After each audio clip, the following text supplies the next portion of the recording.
What crazy self-own did a patient try to pretend wasn't their fault? An Elder Wand replica, as in the Elder Wand from Harry Potter. It was jammed right up their rear end. I really had to resist asking whether they'd tried Accio Wand. I used to work psych, and we had this regular patient who we all knew quite well. Schizophrenia, paranoid kind of thing. He was always complaining about spider eggs in his brain. One time, upon admission, he complained that his butt was hurting because he sent a rat up there to retrieve a message. Of course, no one believed him, but we had to check anyway. Sure enough, there was a rat tail hanging out of his rectum. The patient's biggest concern was that he got the important message from the rat, who was, of course, dead and also non-verbal regardless, we presume.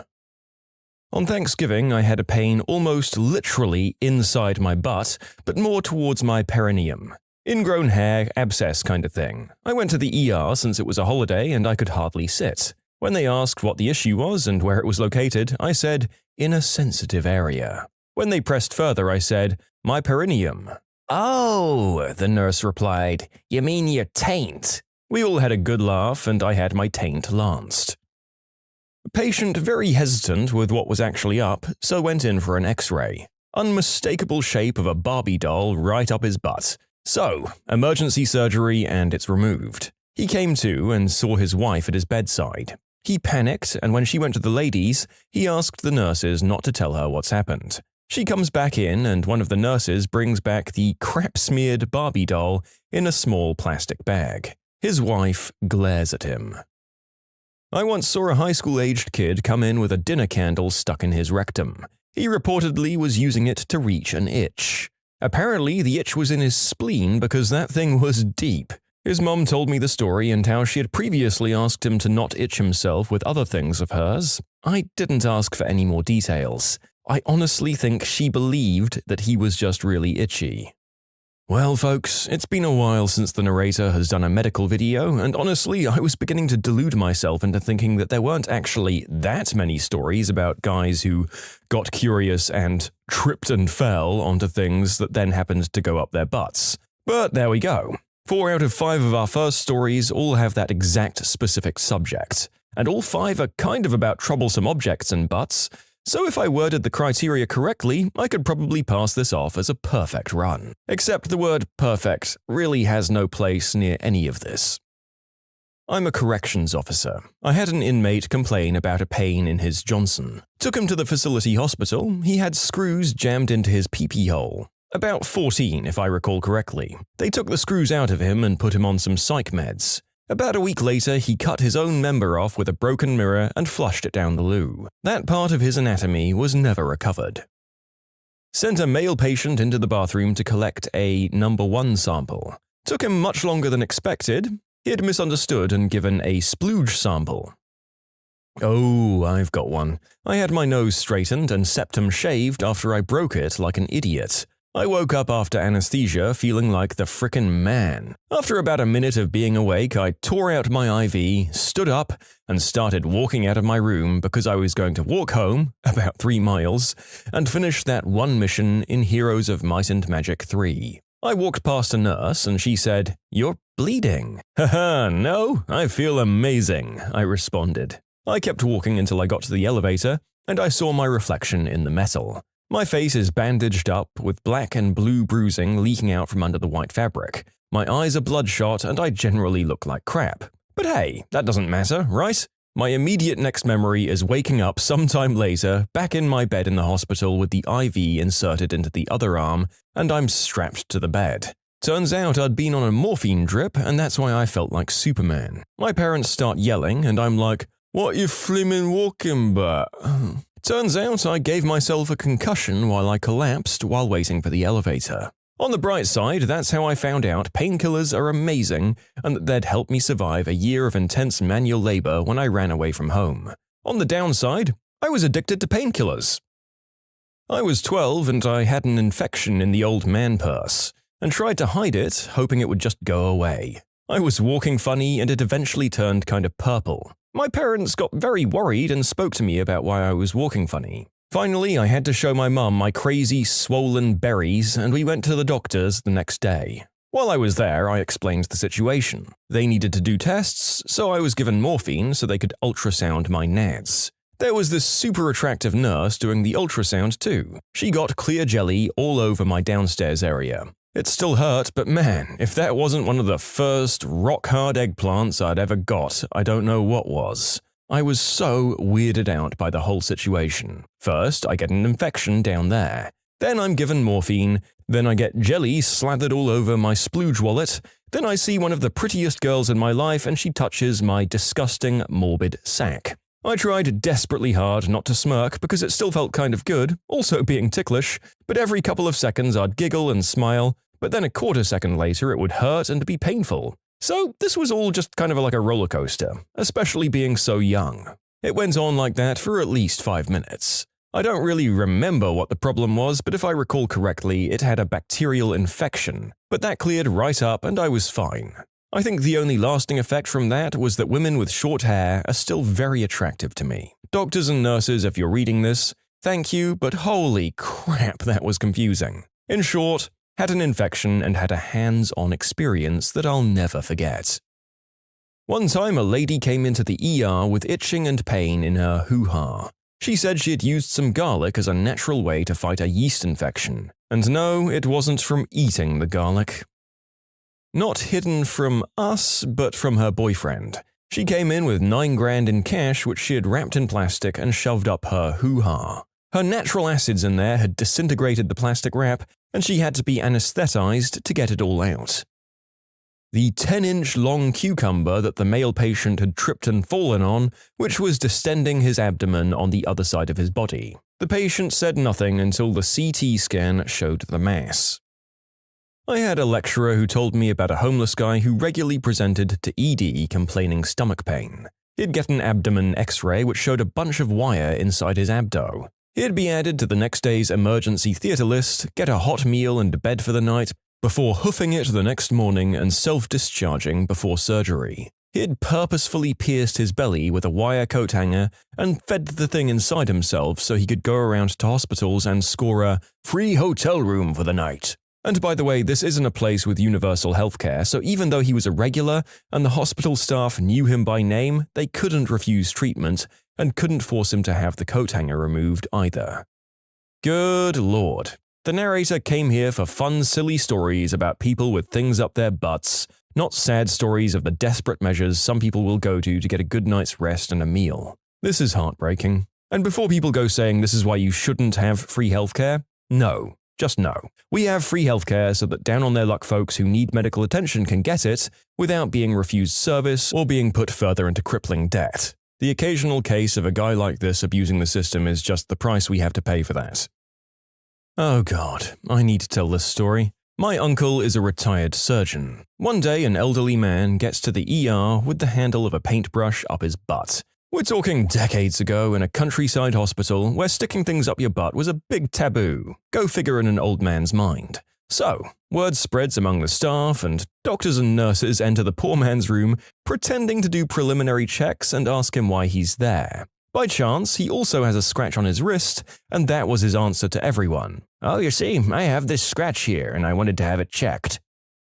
Oh, it wasn't the patient, it was his awful relatives. They came into my office to ask me to see this old guy because he had, quote, accidentally cut himself and wanted some stitches. I told them I couldn't do any stitching with a lack of sterile equipment, but would gladly apply some steri strips if the wound allowed it, as long as they brought the man to the office. That request was denied. They kept insisting that I see him at their home. Fine. I loaded up my bag to go and check on the old fellow. I found him in his bed, conscious but refusing to talk, with various superficial knife wounds on his stomach and a gigantic hematoma in the process of swelling up on his forehead. I flipped out and got the relatives to finally talk. They said the man had fought with his sister and decided to repeatedly slam a hammer into his forehead and then had tried to disembowel himself with a kitchen knife. They didn't call an ambulance because they were, and I quote, ashamed and didn't want to deal with assisting the man in a faraway hospital. I gave them 15 minutes to get their crap together and either call an ambulance or get the man to the hospital themselves. Never found out what became of him. When I was in the hospital, there was a homeless guy there that was beyond drunk. This guy was next level crap. He had 2 doctors, 3 nurses, a cop, and an orderly trying to keep him restrained. He thought he was forming coherent sentences, but the words, "I'm not fricking drunk," came out several times. Along with, "I don't even drink alcohol, it was rainwater." They kept telling him that they'd sedate him if he wouldn't stop his wild behavior, and I'm guessing they couldn't because of his blood alcohol level. Every 20 minutes he'd get riled up again and the same thing would start over. Eventually, he admitted to alcoholism and the cop left and the 2 doctors looked after the man. The guy even ripped out his IV. Well, I'm a radiographer, and sometimes you see those objects stuck deep inside patients. I've seen a spray can, a screwdriver, a potato, or the proper adult toy gone way too far. But the more surprising one was a woman that used a Coke 33 centiliter glass as a plaything. She didn't have enough, so she used another. I guess she felt nothing due to excitement because she pushed the first bottle into the uterus, breaking the cervix by pushing with the second bottle. Ugh.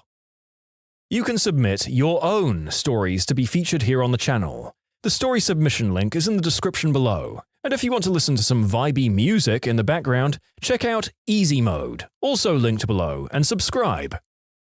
Sister's friend is a nurse and told the story of a man who came into the ED clutching his abdomen and complaining of severe abdominal pain. He was acting suspicious and kept changing his story, symptoms, site of the pain. My sister's friend and a few other nurses suspected something wasn't right, and after maybe an hour or so, he confessed the true cause of his pain. He had inserted a deflated full-size basketball, a very cheap one, into his butt and pumped it up. Amazingly, he somehow managed to pump the ball up to the point where it popped inside his butt. The popping is what caused his pain, but the kicker was he hadn't come to the ED to treat the pain. The basketball was still inside his butt, and after the pop, a combination of pain, presumable swelling, and it still being semi-inflated meant that he was unable to retrieve it himself. She didn't go into detail as to how the basketball was retrieved, but I can't imagine that it was very pleasant. In short, Guy put a basketball up his butt and inflated it until it popped, and he was unable to retrieve it himself. Pregnancy. A patient arrived into the ER triage. She's in her early 30s and complaining of lower abdominal pain and nausea. The British triage nurse, who tells the story best, says the poor woman was bent over double in her chair. From all accounts, she was a relatively skinny individual. In order to make sure there was no emerging emergency, our triage nurse has a peek at the patient downstairs. She was greeted by a crowning baby. The nurse bolts up and runs into the ER and grabs my attending. "Sir, she's up the duff." Confused, and there was a brief, "who's on first" exchange before my attending and I just ran in, just in time to catch a healthy 8-pound baby before it hit the floor. There were several other incidents similar to this, but none so pronounced. The mother denied being pregnant right up until the moment her baby girl was on her chest. In short, duff denied, nurse pried, mum lied, baby cried. I've read just enough stories like this in my time here to be able to say that no matter what the percentage of pregnant women is that somehow deceive themselves into thinking otherwise, it's way bigger than you'd like to hope. Absolutely insane. I watched this one guy in the ER. The guy walks to the back with a couple of towels on his shoulder. He looks like blood is starting to seep through the towels. The nurse asks, "What happened?" She starts to take the towel off and her face turns from a smile to very serious. Calls over the doctor and others. The guy said, "I was cutting some branches overhead with a chainsaw. It got caught on one of the branches and came back on my shoulder." Now there's basically a crowd around the man, and they're getting ready to take him back for surgery. He'd basically cut into his own chest with a chainsaw. Not life-threateningly bad at that point since he walked in. I was in awe, to be honest. I always wondered how he shut that damn thing off before straight up murdering himself.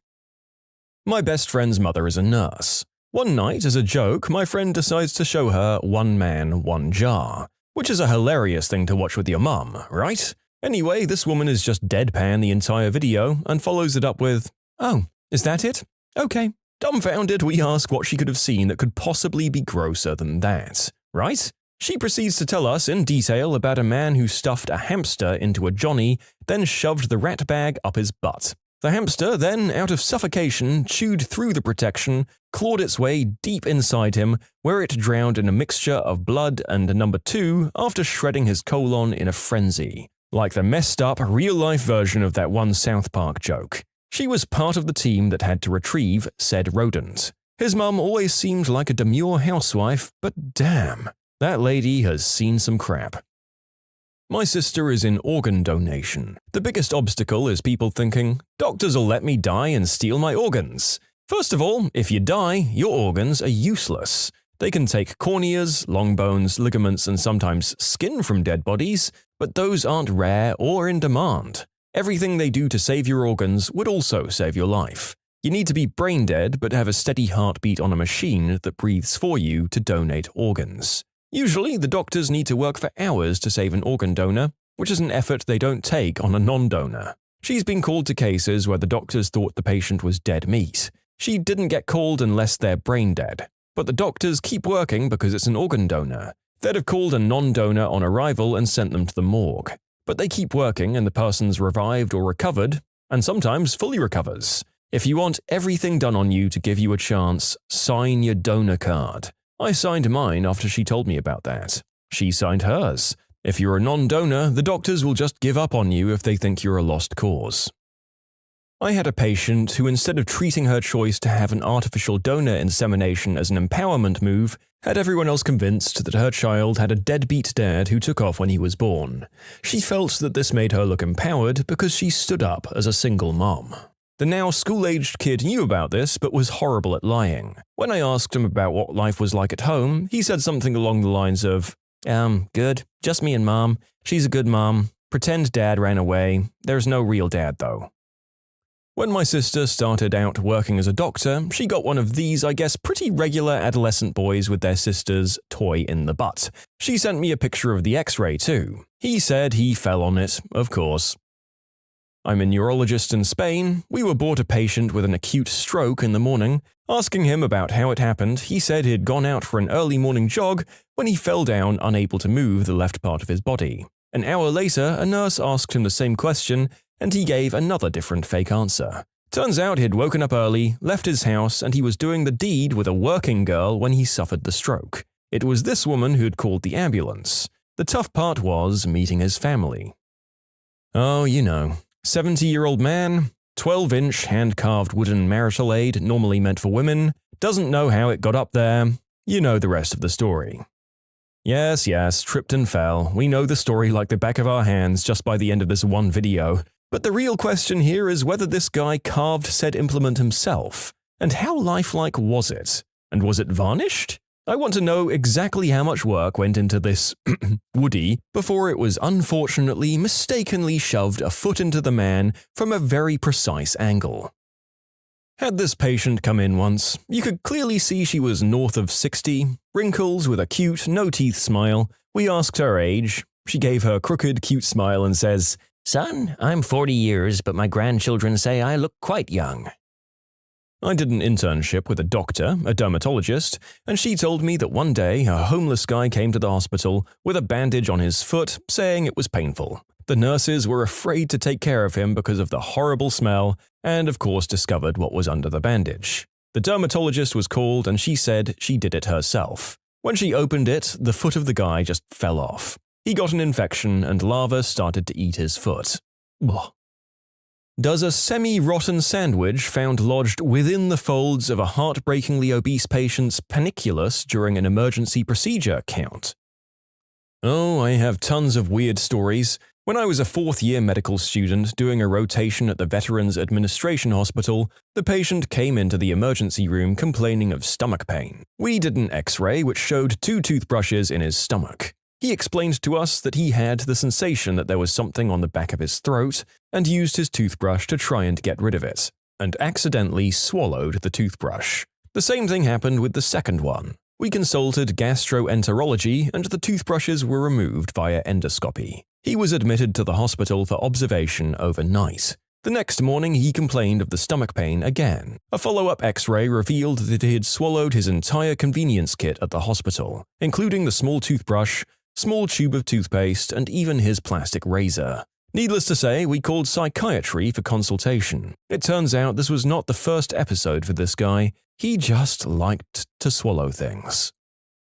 In the summer, my brother and I used to spend our time in the backyard looking for caterpillars and frogs. Given I was 4 years old and I didn't know what I was doing, I thought it would be funny to put a caterpillar down my 2-year-old brother's swim trunks. He didn't feel the caterpillar go down there, so I didn't get the reaction that I wanted from him, so I just forgot about the whole thing and moved on. Later that day, when my mum was changing his diaper, she screamed and saw all of these spikes in his butt that he must have got from the caterpillar when he sat down. Turns out he had an allergic reaction to it, and we had to go to the doctor to get all of those spikes out of his butt.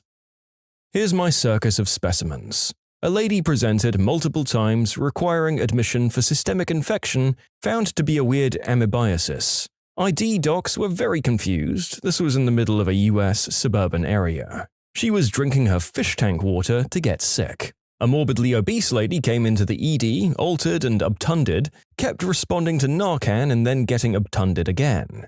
3 fentanyl patches eventually found hidden on the underside of her pendulous chest. A working girl kitted out with what seemed like an assassin's kit, including a large wire garrote, 4 knives, and various poisons in her handbag. And of course, the guy who came in from jail in excited delirium with an uncomfortably large quantity of illegal substances hidden up his butt. Somewhere deep in Alabama, an elderly lady came in and said she was having stomach pain or some kind of pain. When he was examining her, he noticed she had pain near her uterus and female areas. So she got undressed for another exam and she casually said to him, "Now, I do got leaves growing out of my Virginia." He looked and saw that, by God, she did. She had put a potato down there to hold up her prolapsed uterus.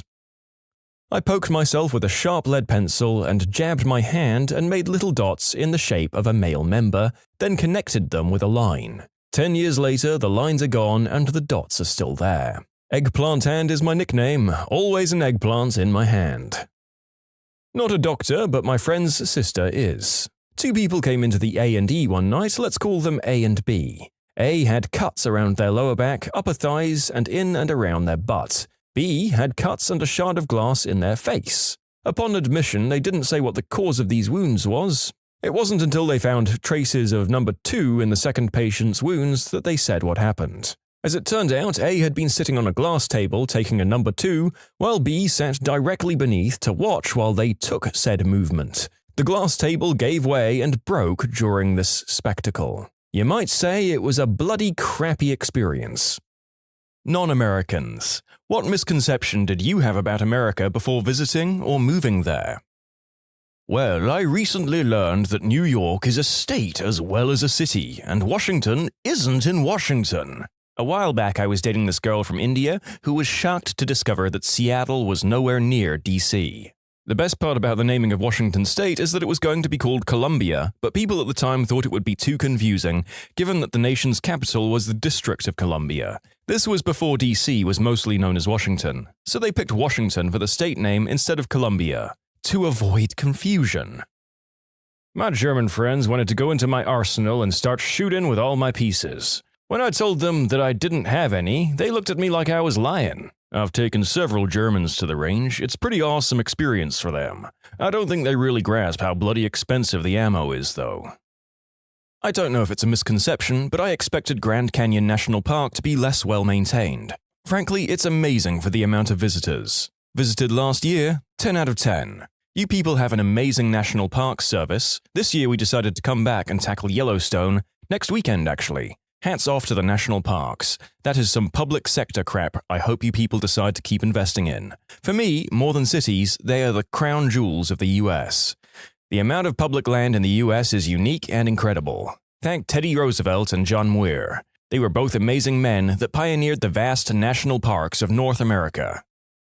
It's true, despite the efforts of certain monetarily motivated entities seemingly working as hard as they can to gut the EPA and park services, America still has some incredibly well-maintained hiking trails and natural wonders. Long may they last. This one's a bit off topic, but hear me out. I grew up watching American movies, American media, American everything, and it became this very familiar place that I'd never been to, and it almost seemed like it was fake, like it was all just one big movie set, and people spoke a made-up language I understood but never heard from native speakers in real life. At that point, my view on America was almost disconnected from reality. When finally visiting America, it was completely surreal. Like I was taking part of those fictional movies I'd seen as a kid. I saw landmarks in cities I had only ever seen on screen. It was a crazy experience. I get that. Even for Americans, there are places in the US that can be like that, especially New York City. I thought you Americans ate pizza every Friday. That's why I wanted to go to the USA in the first place. It's America. You can eat pizza every day. And when pizza's on a bagel, you can eat pizza anytime. I thought sheriffs aren't real for some reason, at least not anymore. At least where I am, police equals city, sheriff equals county, state patrol equals state, but mostly highways and interstates. We have a lot of overlapping law enforcements with weird jurisdiction lines and different protocols. Like where I am in California, in a day you might see highway patrol, county sheriff, and the city police department. In lots of places, sheriffs are more likely to use SUVs, while with PD, SUVs are normally for K9, but some departments are using them as well. Being English, I didn't even think about a language barrier. At a football game, it took me about 5 minutes to get a bottle of water. The girl just couldn't understand how I said water. I had to point to one someone else had had in the end. I'm just sitting here giggling and picturing an extremely frustrated Brit standing at a concession stand just repeating, "Water! Water!" over and over again in a fruitless attempt to get a damn drink. It happens to everyone. I'm from Ohio and I went to visit my aunt and uncle in Georgia. I was trying to order a sandwich, but I couldn't understand the question that the waitress was asking me because I couldn't decipher her accent. My sister had to translate for me. It was pretty embarrassing now that I'm thinking about it. Y'all want mustard and mayonnaise on it? I thought people would say yee-haw a lot more. I'm sorry to disappoint. We failed our jobs as Americans, and I deeply apologize. Oh, and yee-haw. My brother in Connecticut deals with people in China and other countries from work all the time, and he started greeting everyone with howdy, specifically in order to perpetuate the stereotype. Honestly, you guys were a lot friendlier than I expected.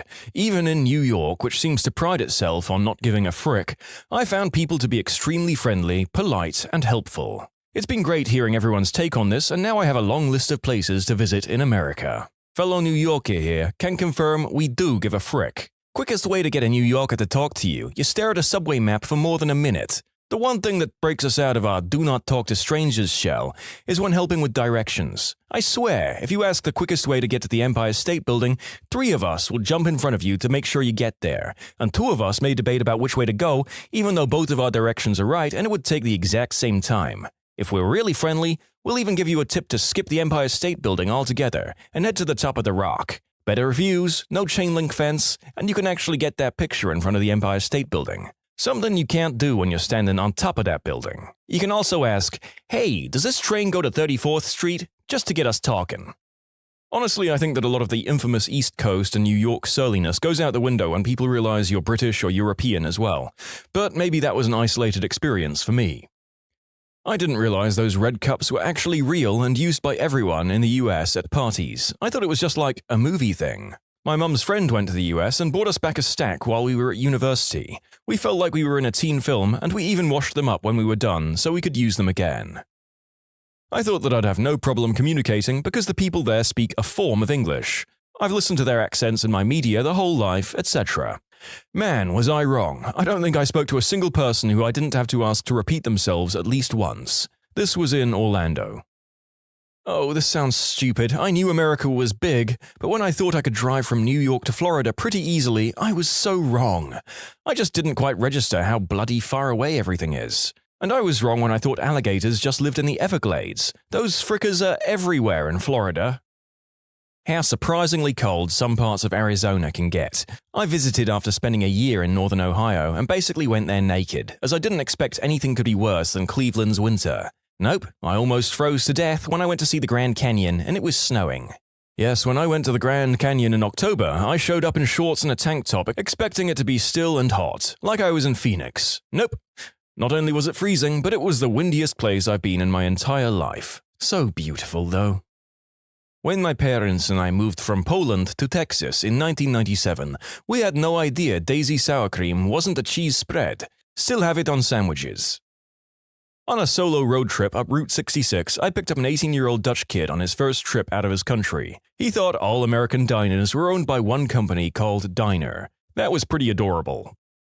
My grandmother was an impressionable small-town teenager in the UK during World War II and fell in love with her fair share of American GIs as there were hundreds stationed in her hometown. They took her to dances, swept her off her feet, and left her with a hugely romantic view of life in the USA, bolstered over the years by movies. In 2003, my family took her to Florida on holiday and she was devastated that everyone lived normal lives. Ah, that's the nicest thing anyone has ever said about Florida. Thanks! Living in Florida makes me wonder if I'm normal or just less insane than the other residents.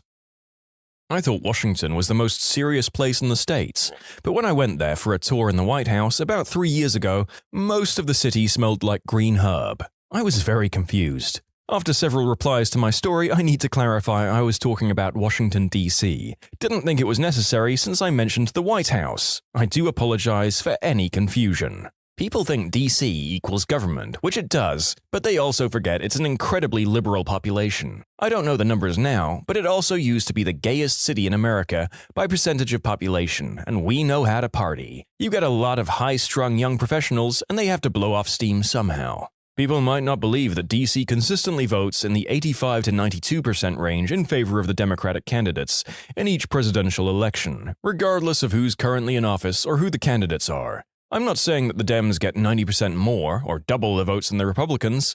I'm saying that 90% of all votes tallied in the district are in favor of the Democratic candidate. DC is crazy liberal.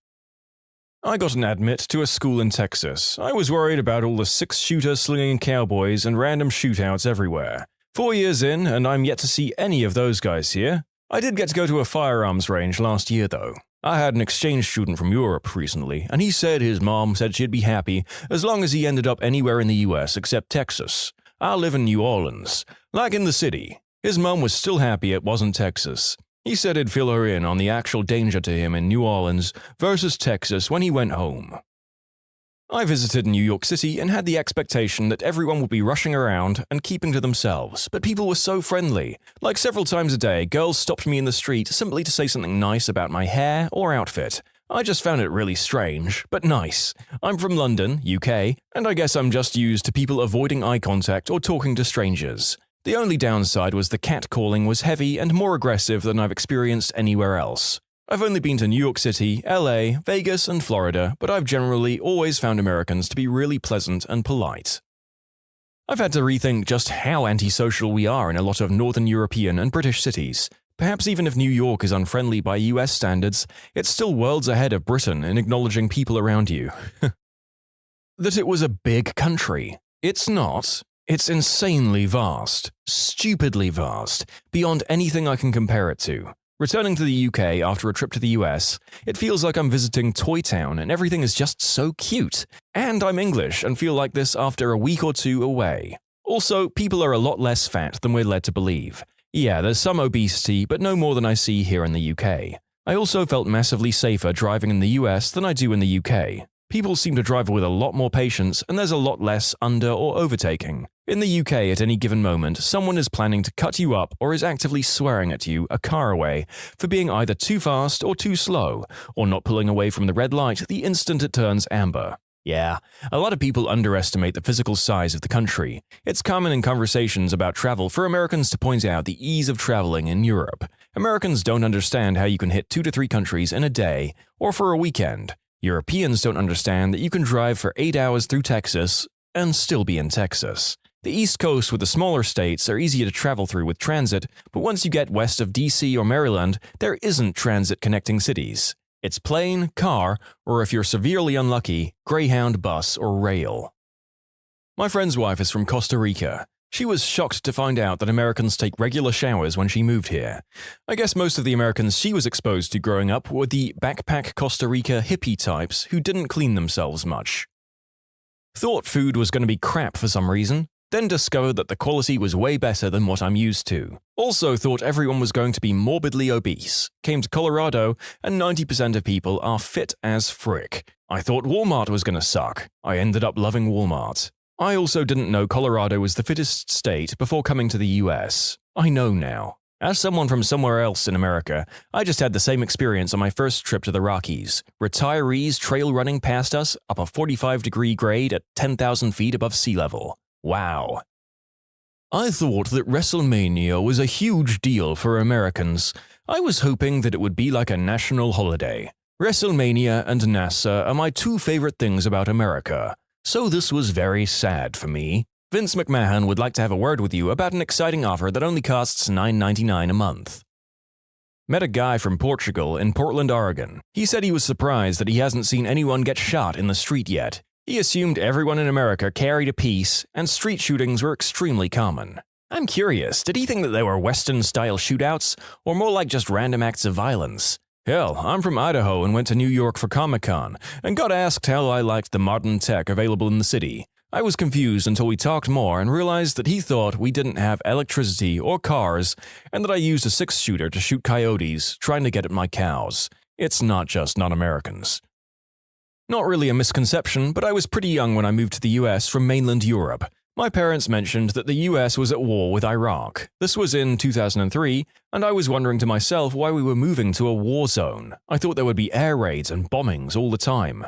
When I was very young, I thought English people lived in castles and rode horses and went to war with bows and arrows. I didn't understand that the movies I saw were portraying historical England, not contemporary England. That's what they actually do. When you travel to England, they'll take you to the special places for tourists, where they maintain the appearance of a modern lifestyle. However, it's all a big conspiracy because they don't let the tourists go to the real places where the English live in castles and ride horses. Their maps are fake, public transport is rigged, every inhabitant of England is sworn to maintain the secrecy of their true lifestyle. That everyone is as good-looking as the people on TV. We are, but that show is Roseanne. To appreciate the quality of this joke, I had to Google image the show Roseanne, and I guess the joke is that most of you basically look like normal people. Zing. Hollywood. I believed it was wall-to-wall famous people, walking on red carpets dressed in golden gowns, and everything was possible if you just walked on that beautiful boulevard. Wrong. Big time.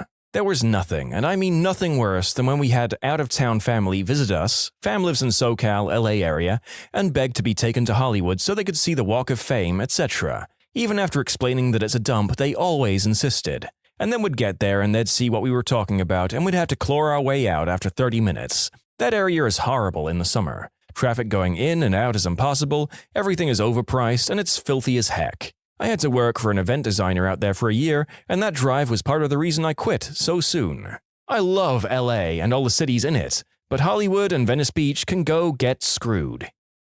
That every shop is like Costco, big in bulk and relatively cheap. That the majority of people in the US are fat, racist, and selfish motherfrickers. I couldn't be more wrong. Everyone was very nice, educated, and kind. Unfortunately, the worst people get the most attention inside and outside the US. Rednecks and hillbillies. I thought that it was a geographical thing and you can only see them in the South. The ones I met up north were pretty hostile at first, but turned out to be awesome people in the end.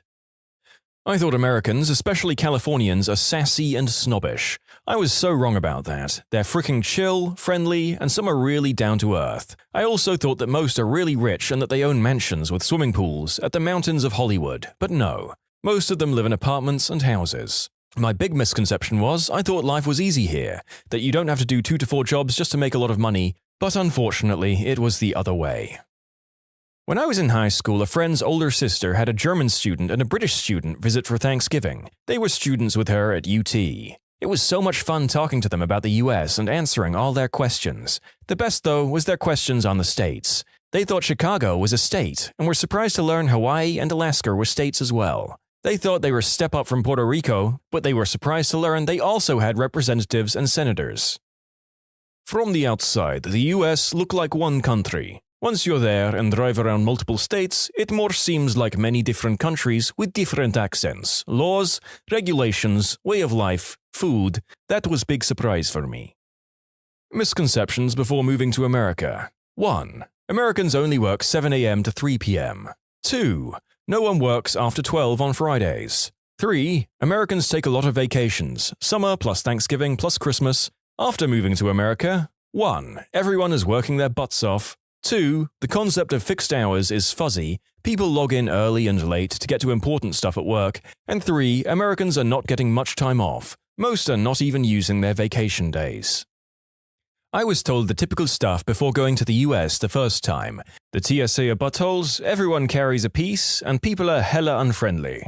I saw more pieces in Schiphol in Amsterdam than I did in O'Hare. Seriously, police with MP5s about every 30 feet. Dogs as well. Very weird. Also, O'Hare freaking stinks.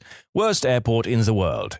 Anyway, yeah, I realize mileage may vary with the TSA, but everyone was friendly, interested in my trip in a good way, and helpful. No issues. Spoke to a police officer like an hour later, super friendly and helpful as well. I was starving, he showed me a good place to eat, and had food himself as well. We talked a bit while eating. Cool guy. Everyone was super talkative and friendly in the US. The talkative part is weird, coming from Sweden. I got compliments on my shirt within an hour of leaving the airport after my second in-country flight. That would basically never happen in Sweden. People here dislike social interaction. In the US, it was like free-for-all talking, joking, and complimenting each other. It was nice. As a resident Swede, this is all completely true for those of us who visit the States from here, as I've alluded to in my previous comments. Having strangers talk to you in a friendly manner is genuinely mind-blowing to us who live here. I've lived in the US permanently since 2015, but I've been coming regularly, 3 to 6 month visits, since 2010. As an Englishman, I signed up for the two main stereotypes pre-2010. 1. That all Americans are incredibly obnoxious and loud in public. 2. That everyone in America is a mixture of stupid and fat. Since then, I've evolved my thinking to say the least. 1. They're really not obnoxious, nor are they loud in public. English people are just painfully awkward and shy, hence the crappy handshakes, the lack of eye contact, and the "speak up, you bellend" mumbling of words in public. Trust me, you start to notice this behavior when you've had something to contrast it with. 2. Obviously there are stupid people here, but that is true of any country. It's worth pointing out that I've yet to meet a group of people or a set of individuals as stupid or as cringe-inducing as the people I grew up with in the northwest of England, and I've travelled throughout the south and gone from coast to coast. For instance, I've never once had to explain what a bachelor's degree is in the good old US of A. That was a weekly occurrence after I graduated uni in England. The fat thing is also a bit of a reach too. Americans are typically more health conscious from my experience. I officially became an American a few years ago, but before I first came to the country, I used to believe that American streets would be cleaner than clean and paved with gold. I'm originally from Jamaica. Our streets, back then, were not always as presentable. Then again, it also depends on which area of Jamaica you resided, worked, etc. Anyway, I thought American streets or roads were yellow brick road immaculate. Not sure why I believed that, it wasn't true. They're just as normal as other streets. But I tell you what, it blew my mind when I first saw a street sweeper. That was awesome. I ran into some dude outside of the States that asked me why Americans eat dogs. After maybe not understanding my "what the frick" look for a while, he then asked what hot dogs were. So at the very least I was able to explain, in freedom terms, what God's gift to man is. Hot dogs. What's the worst thing a protagonist ever did in a children's movie or show? Tink in Peter Pan is an absolute monster.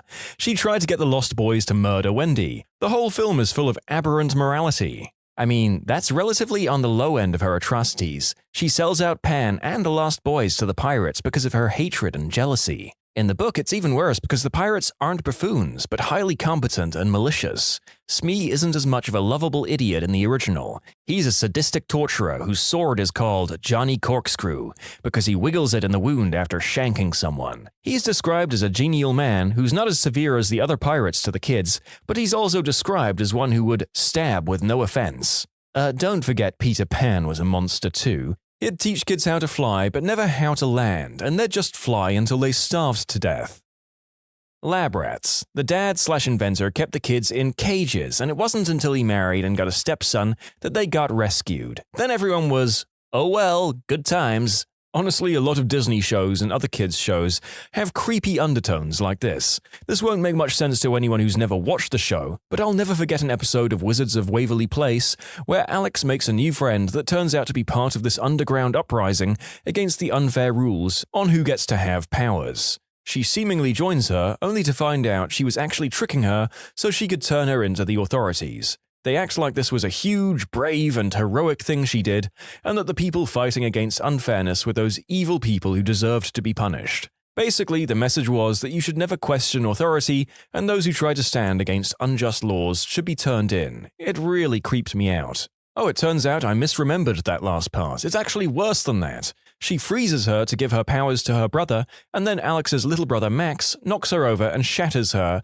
as the laugh track plays, and they act like it's no big deal. They literally kill her and shrug it off. Man, the people who made that show are messed up, especially making it a kids' show. Princess Poppy in the Trolls movie. The whole problem and everyone nearly dying was all because she couldn't accept and let someone be happy not singing and dancing. I think they handled her better in the second film when Branch outright tells her she's not listening to anyone and making things worse.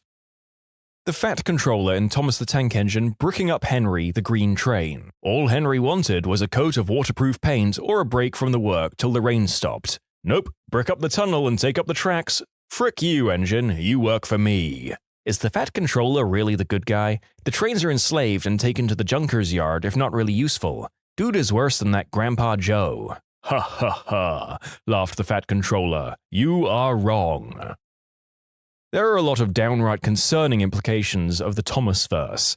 These talking, thinking, feeling creatures are often subjected to downright dangerous work conditions and punished terribly if they voice dissent. That show haunted the young narrator once upon a time. Agent Black from Johnny Test casually and nonchalantly says, "I blew up Malaysia." Also, what I find funny, blowing up Malaysia only gets them down to the level of police officer. Here's my entry to help get conversation going. In the 2005 Disney movie Chicken Little, the school bully, Foxy Loxy, gets teleported by aliens and suffers brain damage resulting in a massive personality change. When the aliens move to return her to normal, Runt of the Litter stops them, saying she was now perfect. It's then implied the two become romantically involved. Let's not forget Buck Cluck being a really crap father to Chicken Little. Frick it, this whole movie just sucks. I don't think it would be remiss to say, frick Buck Cluck. Sportacus and Stephanie treating Robbie Rotten badly, all because he didn't want to be active. Let him live in Lazy Town in peace. Those two came to a place literally called Lazy Town and tried to force everyone to be more active and stuff. If anything, Robbie Rotten should have been the hero for trying to maintain how the town should be. You speak the truth. If you think about it, Robbie Rotten is far more heroic. Sportacus thinks that being active is the key to happiness and well-being. As such, he tries to convince the kids to be more active, which in turn requires him to be active. Okay, sure. Now, Robbie Rotten thinks that the key to happiness and well-being is to be inactive. As such, he tries to convince the kids to be less active, which in turn requires him to be active. Now, this is Robbie making his day worse to improve someone else's day. Ignoring the question of which of them is correct in their worldview, it's obvious that Robbie Rotten is substantially more selfless. The episodes often show Robbie bothered, usually not by the noise the children are making, but by the idea that they are being active. He goes through huge amounts of work and planning to correct this, often making elaborate games for kids in the process. Finally, let's examine the basic claim that Sportacus makes that the children would be happier and healthier if they subscribed to his lifestyle. They do seem to enjoy his sports, though Ziggy often has his complaints. However, compare this to the joy the children had in Robbie Rotten's "You're a Pirate" game, which involved nothing but props, imagination, and singing. Everyone loved it. You might think then that at least Sportacus is correct that the children would be healthier if they followed his advice, but once again I say that Robbie is right. If you trap Sportacus in a cage, he starts to pass out in mere minutes from fruit withdrawal. He might be able to outrun Robbie, sure, but it isn't like Robbie isn't capable enough to build a treehouse, ships, and whatnot. The Cat in the Hat nearly pummeled a young child's skull with a baseball bat. That movie is hilarious and yet so screwed up. He legit cuts his tail off and swears in front of children. In High School Musical, when everyone manipulates Troy into saying he doesn't care about Gabriella at all while recording the whole thing so that she sees it. God, if I was Troy and learned about that, I'd have quit the basketball team. If my friends couldn't stand by me and sold me out like that, there's no reason to be with them. Same with Gabriella and her science friends. Of course, they didn't manipulate her into saying things she'd regret and film it, but they still thought her potentially being distracted from their competition was enough of a reason to mess up her relationship. It's been a while since I've seen it, I'm sorry if I made mistakes. In the Rapunzel TV series, there's a controversial episode in which Rapunzel, after having an argument with Eugene in which she disagrees with his advice, accidentally goes back in time to a point when Eugene was a thieving teen. During this episode, she appears as one of the Stabbington brothers and ends up changing Eugene's views in the future to match hers by the end of the show. Eugene has no idea this has even happened. It's pretty controversial because while Rapunzel didn't mean to do it, she sort of forced a core personality change in him, and the show never really addressed the argument because Eugene is just like, I don't know why we were arguing before because I agree. And the end of the episode. The following story is from a series that I've never seen, nor probably ever will see, but it definitely has some mind-bogglingly interesting implications from the way the author describes it. In the 4th season of Winx Club, the main characters get a new power-up, the Believix, and it's a mess. They each get a new power to use at their own discretion. Here's a quick description of what these powers let them do. 1. The Strength of Life. Bloom. It lets her make people believe in magic and help them overcome their weaknesses. She decides what qualifies as a weakness. She overrides a person's free will to make them believe in magic, which just so happens to make the girls stronger and rewrite their personality if she doesn't like it. Dawn of Light. Stella. It makes her people more cooperative and accepting. Basically, she overrides another person's free will, so they do what she says. Breath of the World. Flora. It lets her make people show more appreciation for nature. Nice on paper, but it basically makes people ignore potentially more important tasks or forego certain technologies in favor of nature. Bright Heart. Musa. This is actually the most normal because aside from the usual of making people believe in magic, its only other effect is to convince people that they can change. Gem of Mind. Techna. To quote the official description of this ability, she can use it to make people think correctly. I think that's enough info. She decides how people should think and magically imposes that way of thinking onto them. The Spirit of Courage. Aisha. This is also very basic, the same as the first one with the added bonus of making people braver. But one use in particular rubbed me the wrong way. In one scene, she made a girl walk through a wall of fire to escape the burning building. The girl with water magic whose best friend is on the way to becoming an insufferable Mary Sue, and whose fire magic can extinguish any flame with a snap of her fingers.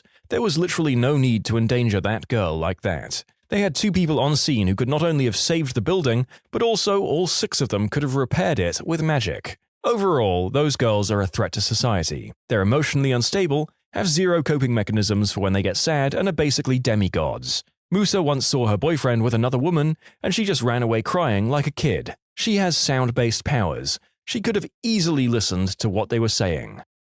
I put forth that Santa is a total butthole in Rudolph the Red-Nosed Reindeer.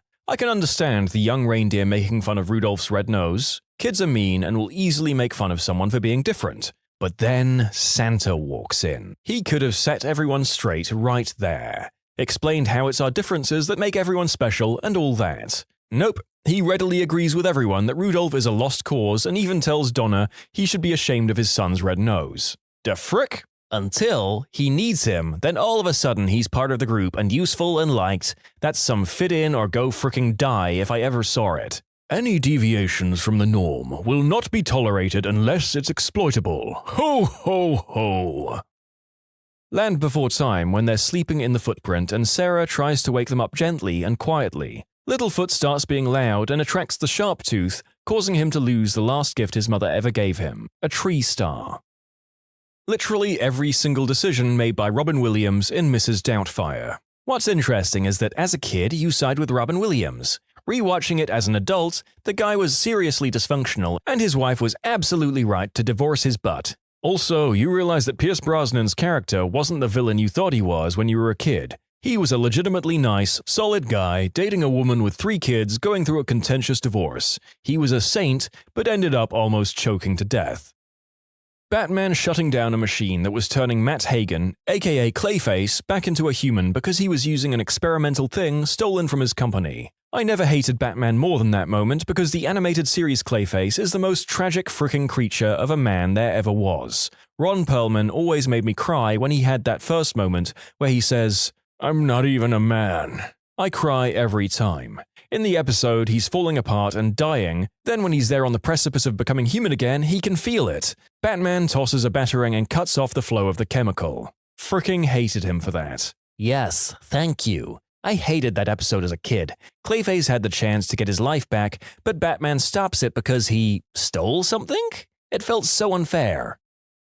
Fair to say that The Dark Knight has often done some pretty controversial things in his many iterations, but I'm not sure that anyone can look at his solution and agree it was the morally right thing to do by any means here. Perhaps some of you would disagree. Let me know. Sounds like what happened to Deadshot in that movie. Confronted him when he's out with his child for Christmas shopping, if I recall correctly.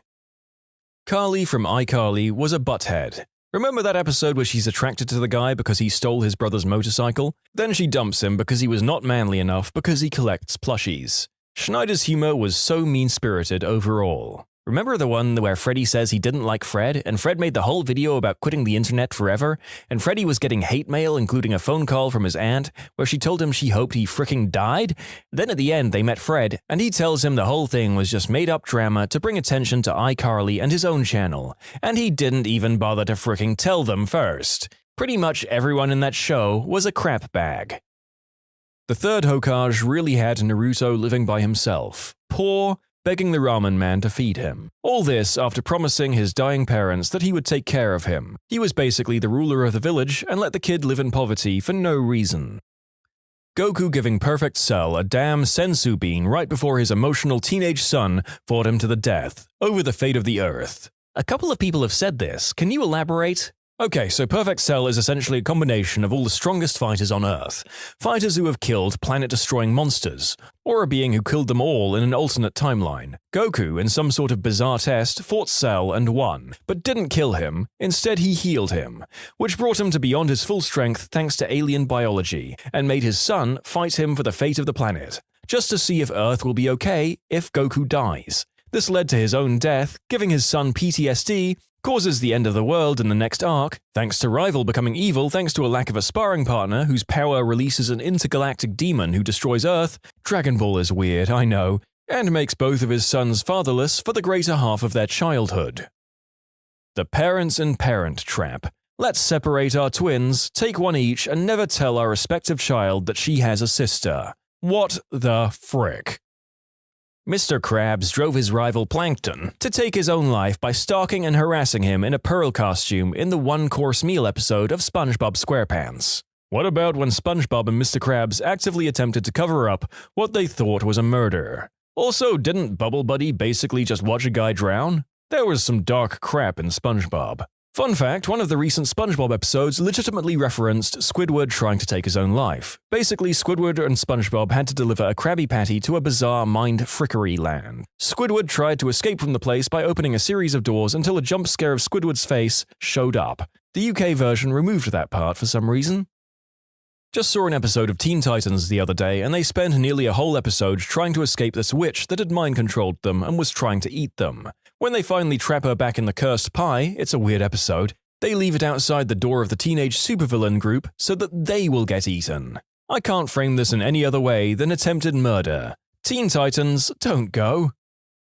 Not sure if it counts as a children's movie, but in Man of Steel, Superman grabs one of the Kryptonians and flies him straight into a gas station, causing a huge explosion. The gas station had multiple cars parked at the pumps. In other words, Superman, who later on cries over having to kill the villain intent on destroying his planet, straight up killed at least half a dozen people out of pure negligence and didn't bat an eye. There's a bunch of great videos on YouTube about this, but Superman is portrayed so badly in the DC movies. In the comics, he's such a nice guy. In the movies, he's an emotional robot. He sees an entire building blow up in front of him and just fricks right off. He doesn't even try to help. What the frick?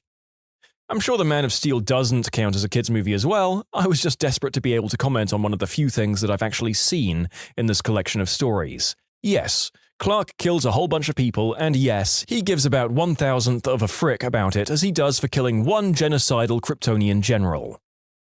Hey, remember when in Spider-Man Far From Home, Tony Stark left a high schooler an advanced military drone system with no instructions on how to use it? Like that's a thing that shouldn't exist at all, but much less in the hands of a teenager. Yeah, on the bus in the first hour of the movie, doesn't he accidentally order a hit on one of his classmates? Like it's kinda weird that in Homecoming he didn't let Peter have access to most of the stuff in his suit, but then in Far From Home he's just like, you know what would be a good idea? Letting a teenager have a pair of glasses that could literally order an entire fleet of deadly drones to kill an entire population of people. I mean, at least leave him a manual that he has to read before he has full control over the glasses, surely. As told by Ginger. Fricking Dodie. Rather be popular and wanted than be a good friend to Ginger. I loved As Told by Ginger growing up, and Dodie was the biggest irritant on the show by far. Any little sliver of a chance that she could become popular, she'd drop Ginger and Macy in a heartbeat, only to come crawling back when it blew up in her face.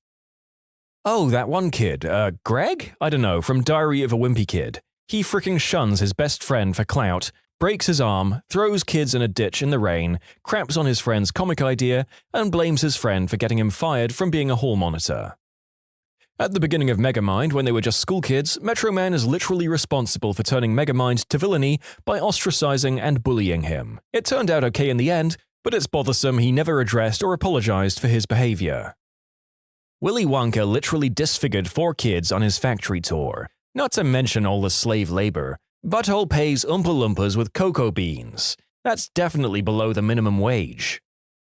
In the first Harry Potter, Dumbledore gets to the end of the year when they count up all the points to see who was the best house. Gryffindor are dead last and Slytherin in first place, like literally 150 points ahead. Dumbledore announces Slytherin is the winner, but then he's like, "Hold up, I've got a couple of announcements for the final tally. Ron is good at chess, 50 points. Hermione is smart, 50 points. Harry is low-key the bravest guy I know, 100 points. Checks calculations, Gryffindor and Slytherin are tied. And Neville was able to have a direct conversation, 5 points. Gryffindor wins!" The little girl who lets out all of the dinosaurs at the end of what I think is the second Jurassic World movie. The dinosaurs are about to be gassed to death or something, and they make a moral decision to let them out, since they have a right to live and survive. So the little girl lets them loose, and almost immediately, the dinosaurs are released and kill a bunch of the villains in the movie. We're supposed to cheer, as the audience I guess, that the villains are finally getting their comeuppance, but I mean these dinosaurs aren't sentient or moral like humans. They weren't killing bad people, they were just killing people, and the good guys unleashed human-murdering dinosaurs on the planet. Like, no crap. Within just a few short moments, people died when they let them out of their cages. Harry Potter being left to a known abusive family by a society of wizards has to be high up there. Actually, the whole of Hogwarts is pretty fricked up. They're so irresponsible. They literally teach kids how to basically make Rohypnol. And they sent Harry and his crew into a literal death forest where a powerful unicorn-killing wizard was hiding. Part of why I love/hate Umbridge so much. It's super effective when the lady comes along whose punishments are so fricked up, even by wizard standards. Umbridge is just such a perfect microcosm of petty, official tyranny. We've all met Umbridge in one guise or another, and the hatred people like that stir up in almost everyone is distilled into her character.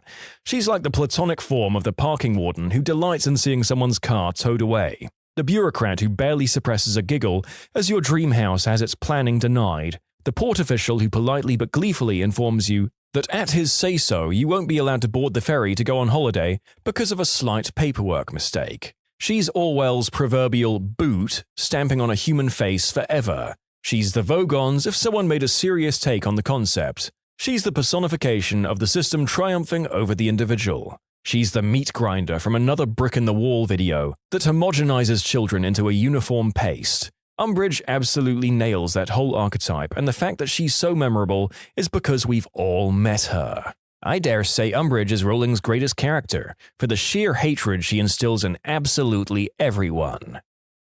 The Jedi taking children from their family and encouraging emotional repression. I just started watching Clone Wars recently, having missed it during the actual run. So far, I've seen at least 1 or 2 fake surrenders by the Jedi, and I was like, that's an actual war crime. You can't just do that. I mean, that's just a surefire way to make sure your enemy doesn't accept surrenders anymore and just murders you. Not just emotional repression as well. Many children are taken from distinct species, cultures, and traditions. They indoctrinate them into a cult-like order of mystics, teach them feelings are wrong, familial bonds are wrong, and fraternal bonds are wrong, carnal pleasures and vices are wrong, and suggest that abstinence is important. Preach peace and harmony, and teach them how to use a laser sword and mystic powers to enforce their peaceful ways and the ideals of the Senate. Jingle All the Way is a story about a dad who punches and lies to everyone he meets over the course of a day, only to steal a toy for his kid. As much as I loved the show as a kid and still like it now, I'm a lot older and more cynical. And I can't get over the plain and simple truth that SpongeBob is unforgivably annoying when you really think about it. He's an excellent cook and a good and supportive friend and generally a good soul. But overall, yeah, I'm quite sympathetic to the living hell Squidward lives in on some days. The older I get, the more I understand Squidward. You either die a SpongeBob or you live long enough to see yourself become a Squidward. What is a time your pet has genuinely surprised you? My cat once pounced on a poisonous snake that was moving towards my son. He pinned it down until one of us got to him and then let the snake go. Kitty got some extra nice tuna fish that night. As some people have commented, snakes are venomous, not poisonous. Whatever. Gary doesn't care, he just saw something he could pounce on. I was doing some electrical work in an empty 2-story industrial building. I brought my dog along because she likes running around, exploring, and chasing mice. Every so often she'd take a break and come visit me working. I only had one electrical part left, a nut-like wire tensioner, and I showed it to my dog randomly and said, "Go get it." The pile of these parts was downstairs in a 20 to 30 room building on a pile of gear. My dog, who is crappy at even playing fetch, shows up 5 minutes later having identified the part I asked her for and bought me a new one. Now, at dinner parties, I always try to find 2 of the same objects and hide them somewhere in the house, and she always amazes guests by showing up with what I asked her. I've hired people who I send for a wrench and 2 hours later they return with pliers. Does your dog have a criminal record? And if not, does he have an updated resume? My favorite cat, now passed, had many strange habits. He played with water in the sink, jumped in the shower when you were taking too long, jumped and left paw prints on the top of our walls, etc. But the one time he truly surprised me was nearly 16 years ago. I walked into my bedroom and found my wife crying and holding the cat. I asked her what was wrong and she started to explain. I was tired and decided to take a nap. Butterscotch jumped up, curled up with me, and then started kneading my stomach. I didn't understand what she was getting at and told her so. She said that the last time he did that was when she was pregnant with our first daughter 5 years earlier, and he never did it since.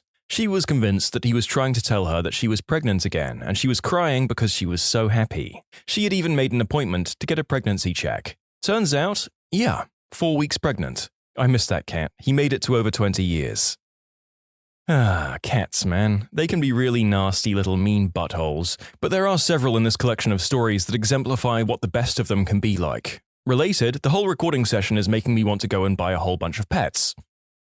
I posted this story a few months ago, but it's pretty typical of the interactions between my dog, a Corgi Sheltie mix, and me. After 8 years of things like this, there's very little that surprises me with him. A while back, I was playing fetch with him out at the lake. He was starting to get bored, so after getting the ball one time, he carried it with him behind a tree, dropped it, and then trotted back to me as if there had been no ball in the first place. I wanted to see what he'd do next, so I got the ball and threw it again. This time, he ran and got it, then proceeded to jump in the lake, swim out 20 to 30 feet, drop the ball in the water, and swim back. Needless to say, this ended our game of fetch. We had a Jack Russell who would just play reverse fetch. My daughter had really proudly just taught him to fetch when he took the ball, trotted over to the patio railing, we live on the 3rd floor apartment, and dropped it over the side. I went down to go get it, gave it back to him, and he went right back out and dropped it over the edge again. I live next to a mental health facility. I never really bought the idea that dogs could sense things in people, but when I got my Weimaraner and took him for walks around the hospital grounds, he would act completely different when someone with a mental illness approached us versus a staff member. Even if they were 100 feet away, he would stop playing and stand by my side if they were a patient. Weird. I had severe depression problems as a teen, and some days I wouldn't get out of bed. My lab at the time would come up, stick his nose under my arm, flip it up so it lands on him, or would bring his toy and drop it into my lap. The dog knew when I wasn't doing well, and did everything he could to make me active. We used to have a kitty that would go to work with my dad. He worked in a grain terminal where farmers would bring in their grain and they would put it onto train cars and send it out to wherever, mills, etc. While Dad was working, the kitty would be running around the place chasing mice or playing with the farmers when they came in. The phone rang off the hook around there. Almost every few minutes the phone would ring and someone would answer it. If the secretary was out, one of the other guys would have to come in and answer it. I was just a young lad back then, but one day the phone was ringing and nobody was coming to answer it. The cat jumps onto the desk, flips the receiver off the base station so it's upside down, speaker and mic facing up, and starts meowing into it. I swear the farmer must have been confused as heck. When I asked my dad about it, he said that the kitty will let it ring 4 times before she hops up and answers it. I was blown away. Was a damn good kitty. I had a male cat named Stinky, and all the time I had him, approximately 5 years, he had never slept in the bed with my wife and me. I go on a business trip once, and the first day I'm gone, my wife is laying in bed reading, and Stinky actually jumps on the bed with her, and this is crucial, in the spot where I usually sleep. My wife is surprised but keeps on reading. Stinky proceeds to roll onto his back and extend his wiener, making sure that the wife sees it. In conclusion, my cat waited for me to go out into town and try to seduce my wife. I think he owes you a dead bird for that one. Hamsters. Mum had a litter, and after they went from little pinkies to little fuzzies, they would take turns in the wheel, 2 to 3 side by side, getting up speed, while the others would line up, yes, line up outside, and one by one grab onto the rim of the wheel, get lifted up and let go, to get flung to the other side of the cage, then get back in line. They also traded up runners from time to time. Some hamster democratic process. Some hamster democratic process. There's an analogy for America somewhere in here. Hamsters are funny little weirdos as is, and the prospect of a flying hamster circus only makes them seem cuter. Bless. We have a cat that never played with toys. She would watch the other cats play and sometimes try to do it herself, but couldn't wrap her mind around bat the ball and chase it. She was pretty dumb in general. If you put a clear glass on the floor with milk in it, she would swat at the sides while the other cats would reach their paws in the top and get the milk. So I got a laser pointer and was playing with the other cats. After a while, the dumb cat showed up and I thought that maybe she would have fun with the red dot since she didn't understand other toys. I zipped the dot around the floor. She looked at it, followed it with her eyes, then walked to my feet, reached up and put her paw over the end of the pointer, blocking the laser. I have no idea if she understood or if it was a coincidence, but it really surprised me. You have a cat nerd. Doesn't really get sports or bars, but great with high-energy physics problems. Maybe your cat was just really smart instead of really dumb. Sees ball, doesn't understand why hitting a ball over and over is fun. Sees laser dot, goes to source and stops it. Sees milk glass, tries to spill it over rather than drink it little by little. Mr. Energy Flow might be onto something here. Oh, my cat does the same thing. He'll first put his head in the glass, and if he can't get any water, he'll just knock it over. A glass is his first priority. He will skip his full bowl, walk right by it, to get on the computer desk and drink my near-empty water glass. After the third keyboard got destroyed, I replaced his bowl with a glass. Apparently that's all he wanted. One of my cats kept meowing. I checked her food bowl, water bowl, litter box, and general health, and nothing seemed out of the ordinary. I gave her plenty of attention and playtime and went back to working on some homework. She continued meowing. Finally, I threw my arms up and to the side in frustration and said, "What do you want?" She looked me dead in the eye, raised her paws in the exact same exasperated way I had my arms raised. She was literally standing upright on 2 legs, holding out her paws like I had my arms, and made her best attempt to copy my speech by saying, "Meow," before scuttling away. I was speechless and stunned for a good minute and relatively freaked out. I'd never had a cat mimic my behavior before. She's never done it again, despite my attempts to encourage it. My cat Dusty has a small cat door to go outside in the summer. Ducks regularly come into my yard and I feed them bread sometimes. Well, Dusty one night grabs the loaf of bread off the counter, takes it out of the cat door, then hides the bread in the bushes. He takes a piece of bread and puts it in an open area and waits in nearby bushes. He was trying to bait ducks with bread. Frickin' genius cat. I had to leave my dog alone for a couple of hours in the morning and the night before he had eaten something that didn't quite agree with his stomach. When I came back, he didn't greet me like he usually does, so I was suspicious. He couldn't get out of the house to poop, so he had to poop in the middle of the living room. I didn't yell at him, no point now, plus he knew it was wrong and he just couldn't hold it in. He hasn't done this since he was a pup 3 years ago. Well, I go to investigate and see that there's been a disturbance in the bathroom. The rug in front of the toilet was all thrown around and the toilet seat had scratches on it. I think my dog, after the many times he had seen me poop with the door open, decided that he needed to go there but didn't know how to use it, so he scratched the seat while trying and threw the rug around in anger of not being able to do it. Then he pooped on the carpet as a last resort. I had a lovable golden retriever whose name was Duncan. Like many dogs, he had a supreme sense of emotions of my family members, comforting us when we were sad, jumping around with us when we were excited. He really sensed how we felt and adapted to the situation, but lots of dogs do that, so that's not the surprising part. He had a sensitive stomach and often threw up despite our best efforts to feed him carefully and beneficially. My mom never scolded him for throwing up in the house, but he still felt extremely guilty whenever it happened. One day, he slowly came up next to me as I was doing homework. Glancing at him, I saw he had his mouth jammed shut and refused to open it for me. When I got out of my chair, he politely led me to the back door, signaling that he had to go outside. I quickly let him out, and after walking all the way across our deck and down the steps into the grass, he let loose the largest amount of vomit I've ever seen. He spent a solid 30 seconds emptying the contents of his stomach into a neat pile on our yard. Conclusion: after patiently storing vomit in his mouth for at least a full minute, my faithful dog politely led me outside, across our deck and into our yard, where he emptied all of his stomach contents in a neat pile so that my mom wouldn't have to clean up after him. It's been said many times by many people, but we don't deserve doggos. No other animal will put themselves through that amount of discomfort just to make us happy. When I was a kid, I had a cat that was a little odd. One day my mother caught two teenage boys tormenting my cat along an alley that went along outside our house. She thought they were trying to cut the cat's tail off with a craft knife, so ran and kicked one of the boys away. My cat went to run off, but when it saw that the boy with the knife had turned on my mother, it went nuts, launched itself at the boy's face, and tore it to bits in a frenzy. Never heard of cats doing that kind of thing. I got my cat in college. He was very young when I got him, and I was pretty much the only human he interacted with, so he was very attached to me. He loved to snuggle and purr and was never a biter. Anyway, I happened to have an eating disorder at the time, and I would weigh myself several times a day. The weight would not be what I wanted, and I would get upset.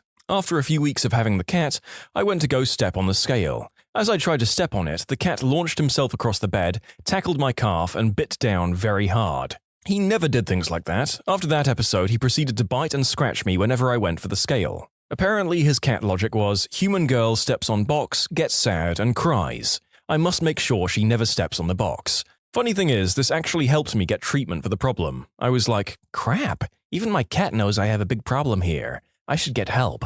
Anyway, today I'm happy and healthy, thanks to the best cat ever. 6 years ago, one of our two cats died, and my sister insisted that we cremate it and keep it in an urn. As soon as they'd placed the urn into a cabinet we had at home, our other cat sat in front of it making meowing noises that I'd never heard coming from a cat before, for like 20 minutes. I couldn't believe that our cat knew it was her sister and mourned like any other human. It was quite astonishing, really. When I was in high school, my family and I went to the feed store to get some supplies for our lawn and gardens. While there, we saw a brown bunny that someone had dropped off to sell. I begged and begged my dad for this rabbit. He said no. I came home a day or two later, and there is the rabbit sitting in its cage on our coffee table. Apparently my dad broke down and bought him. He was a great rabbit and very unusual in the fact that he thought he was a dog, always running around your feet when you came home. He would sit on the couch with my dad and eat ginger snaps and drink coffee with him. He always knew when you were sick. On the couch, he would jump up and just rest on your chest. We had him for 10 years and he died this past spring. My dad trained guard dogs in Vietnam and I have never seen him cry, not even at his own mother's funeral. But I'll be damned if that rabbit didn't affect my dad in such a way that he cried and said he lost a best friend. I was laying on my couch and wanted to turn the light off, but the switch was on the other side of the room. Within 10 seconds of me thinking that I wanted the light off, I crap you not, my cat comes flying out of nowhere, jumps and flicks the switch off. It was the craziest freaking thing, and to this day I wish someone had witnessed that with me. It was amazing. My cat is amazing. You know how outdoor cats will sometimes bring you presents like dead birds and mice? Well, our outdoor kitty brought us a ham and cheese sandwich. I have no idea where he found it. We had a golden retriever that thrived on escaping. Whenever the door was even a bit ajar, he'd take off and have day-long excursions, only to come back hours later with a huge grin on his face, and usually filthy from adventuring in the surrounding creeks and woodlands. If you ran after him, he'd troll the crap out of you and play chase games for up to an hour before letting you put the leash back on. If you happened to find him while you were driving, he'd readily jump in the car with you. No hassle. One morning as my parents were getting ready for work, the dog bolted. They both had meetings to get to and would only be gone for a few hours, and we knew he'd be back in the afternoon, so they left. When we came back, we circled the neighborhood looking for him and found him taking center point in the street with a pack of 5 other neighborhood dogs traipsing after him.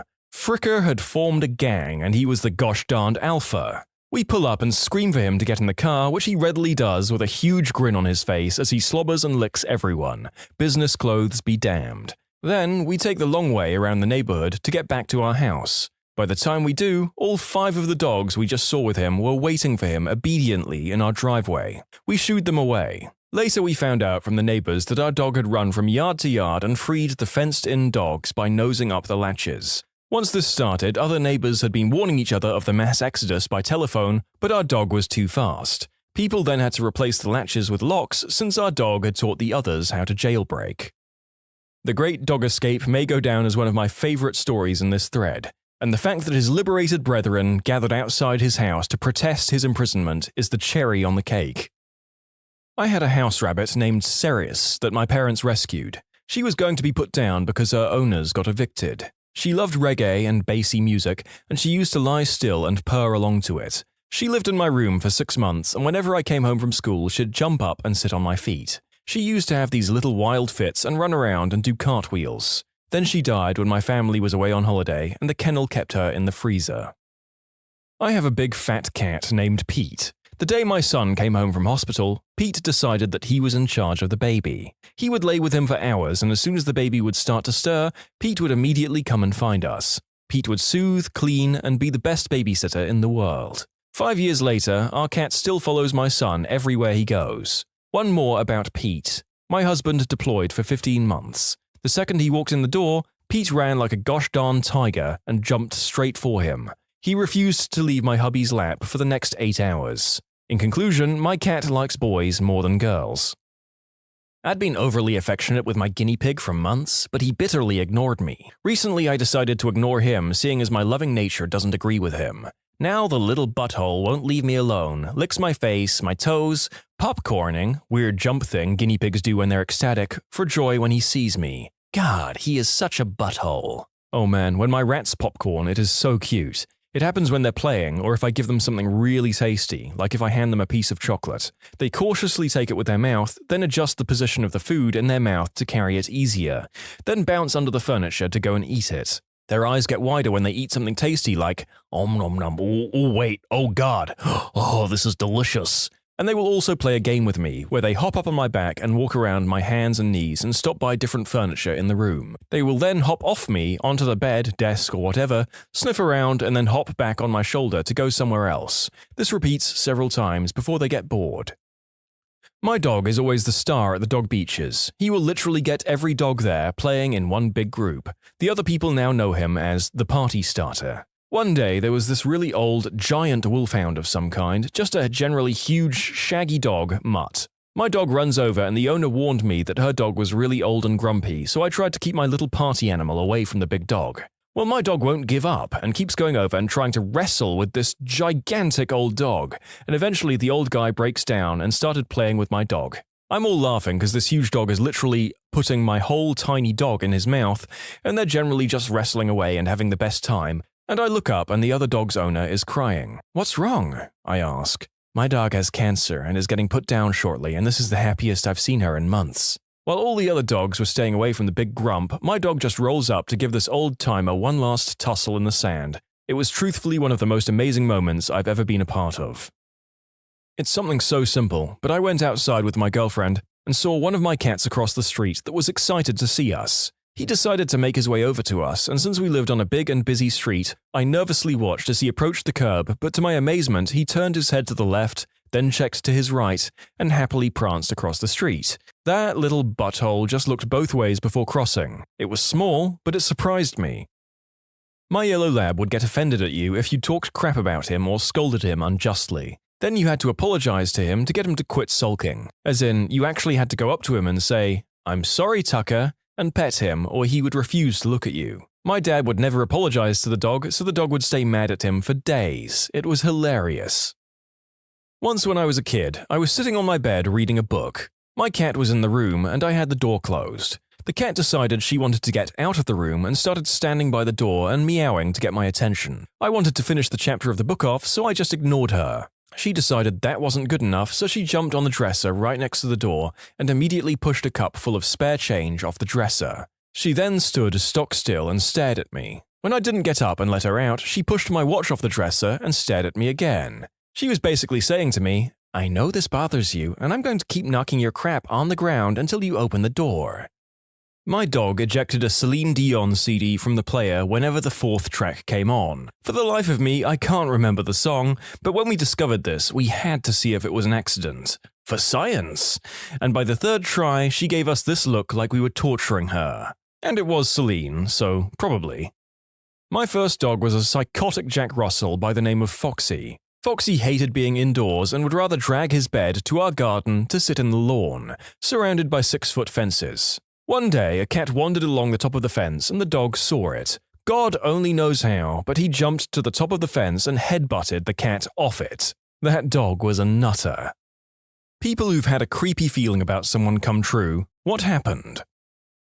Not me, but my cousin. She was on an overnight Greyhound bus, and a man got on, and many of the seats were full. He walked towards the open seat next to her and looked as if he was going to sit there, and my cousin says, "You can't sit here." Usually a very open and friendly person, she kind of thought to herself, "Wow, I really came off as a B-word there." But she had a bad feeling about him. So the man finds another seat and my cousin falls asleep. A little while later, she wakes up to the bus pulled over to the side of the road and the police cars outside. The police came onto the bus and arrested the man who wanted to sit with my cousin. He had found another woman to sit with and had attempted the unspeakable act on her. How strange. I'm pretty sure that get the frick away from that person is a basic survival instinct. It's whether or not you're listening to it or not. Thank God your cousin did and is okay.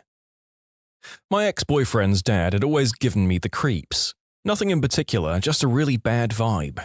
Broke up with that ex about 8 years ago. I saw in the paper recently his dad got arrested for the unspeakable act. The girl told her mum when she was 13. She had been one of his victims since she was 5. Fricking horrifying. Back when I was in high school, some new kid joined. Only really interacted with him on the football field, but he really rubbed me the wrong way. I'm not a small guy, I'm big enough to fend for myself, so while he creeped me out, I wasn't really scared of him. I should have been, but ego gets in the way when you're a teenager. All of a sudden, he tries to injure me in discreet ways while playing football, like stamping on my ankle, tripping me up while none of us had the ball, nobody was looking, etc. After a couple more incidents, he stepped it up, a lot. He ended up stabbing me in the face while I was reading a book. We don't know if he meant to murder me or seriously maim me, but he punched me 3 times with a sharpened key in his fists. 2 of the blows got deflected by my glasses, which left a giant mark on the lenses and where my temple was. Sometimes you feel off about someone, but they don't look like they can really threaten you too much, but in reality, they can and they will. In college, I worked at a bar and they brought in this new bouncer. From the second I met him, I immediately felt like there was something seriously wrong with him. His smile and eye contact were too intense. I told a coworker that the guy gave me the creeps and she told me she thought he was cute and nice, and didn't get where I was coming from.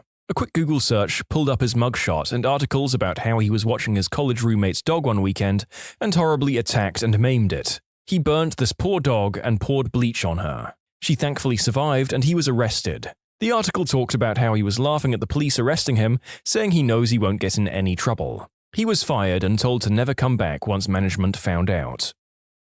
Oof. Probably doubly saved in that he got fired before he abused his power. Bouncers have a lot of sway around the intoxicated clientele they serve, and it could have got really ugly. Not me, but my mum. My sister was going to visit her friend out of state, so her friend's friend offered to drive her there. He drove a few hours to get to our house and was noticeably tired when we arrived, so my sister suggested he just sleep on the couch, and they'll go in the morning. The entire night, my mum's going in and out of our rooms saying that there's something off about the guy, that she really doesn't like him but can't figure out why.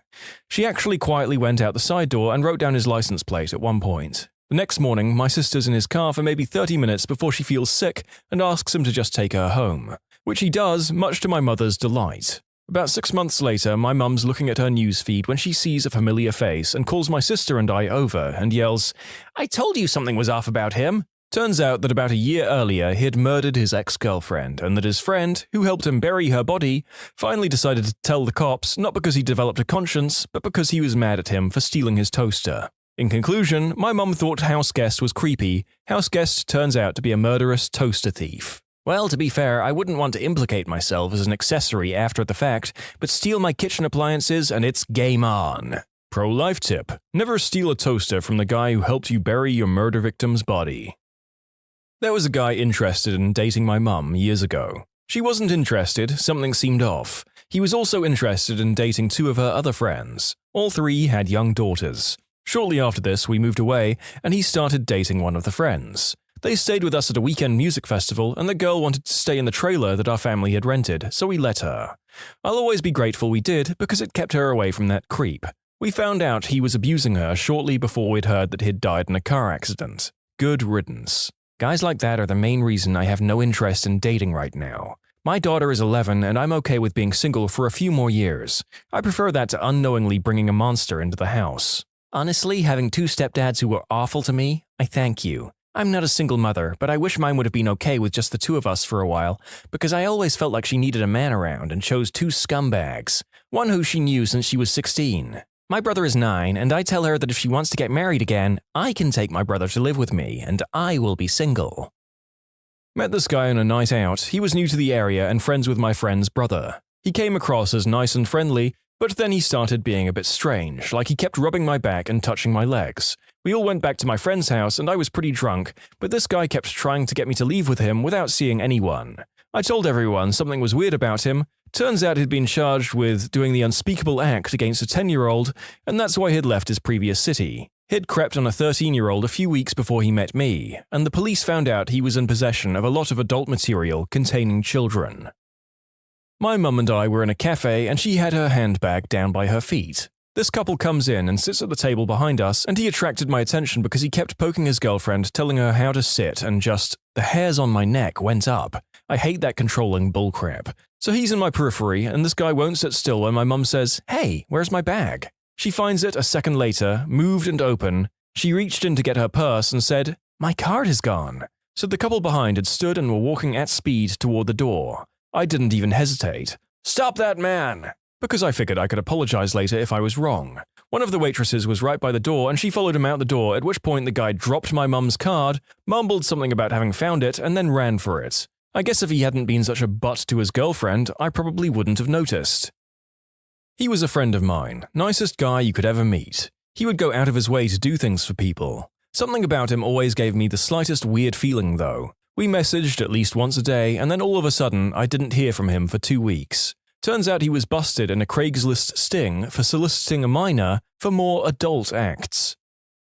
Hey, I don't know if anyone will see this, but around middle school I started getting creeped out by my father. He wouldn't even do anything you could point to and say, "That, right there, that's it." But you just got the feeling he was like a spider, watching and waiting, something lurking and dangerous. He began running a group called Scam the Scammers, where they'd make scammers do ridiculous things. It was all in good fun, because they deserved it. Humiliating, sometimes painful things. Teachers wouldn't call home to discuss anything we did, positive or negative. There were notes in my file to only discuss things with my mother, no matter what. He started becoming obsessed with conspiracy theories. Obama was a Kenyan Muslim, my mother was cheating on him with a woman and 3 men, all sorts of things. You got the feeling something was wearing my father as a skin suit. That's the best way I can describe it. Turns out he has an inoperable brain tumor. He's permanently changed. My father is alive, but he's no longer my dad.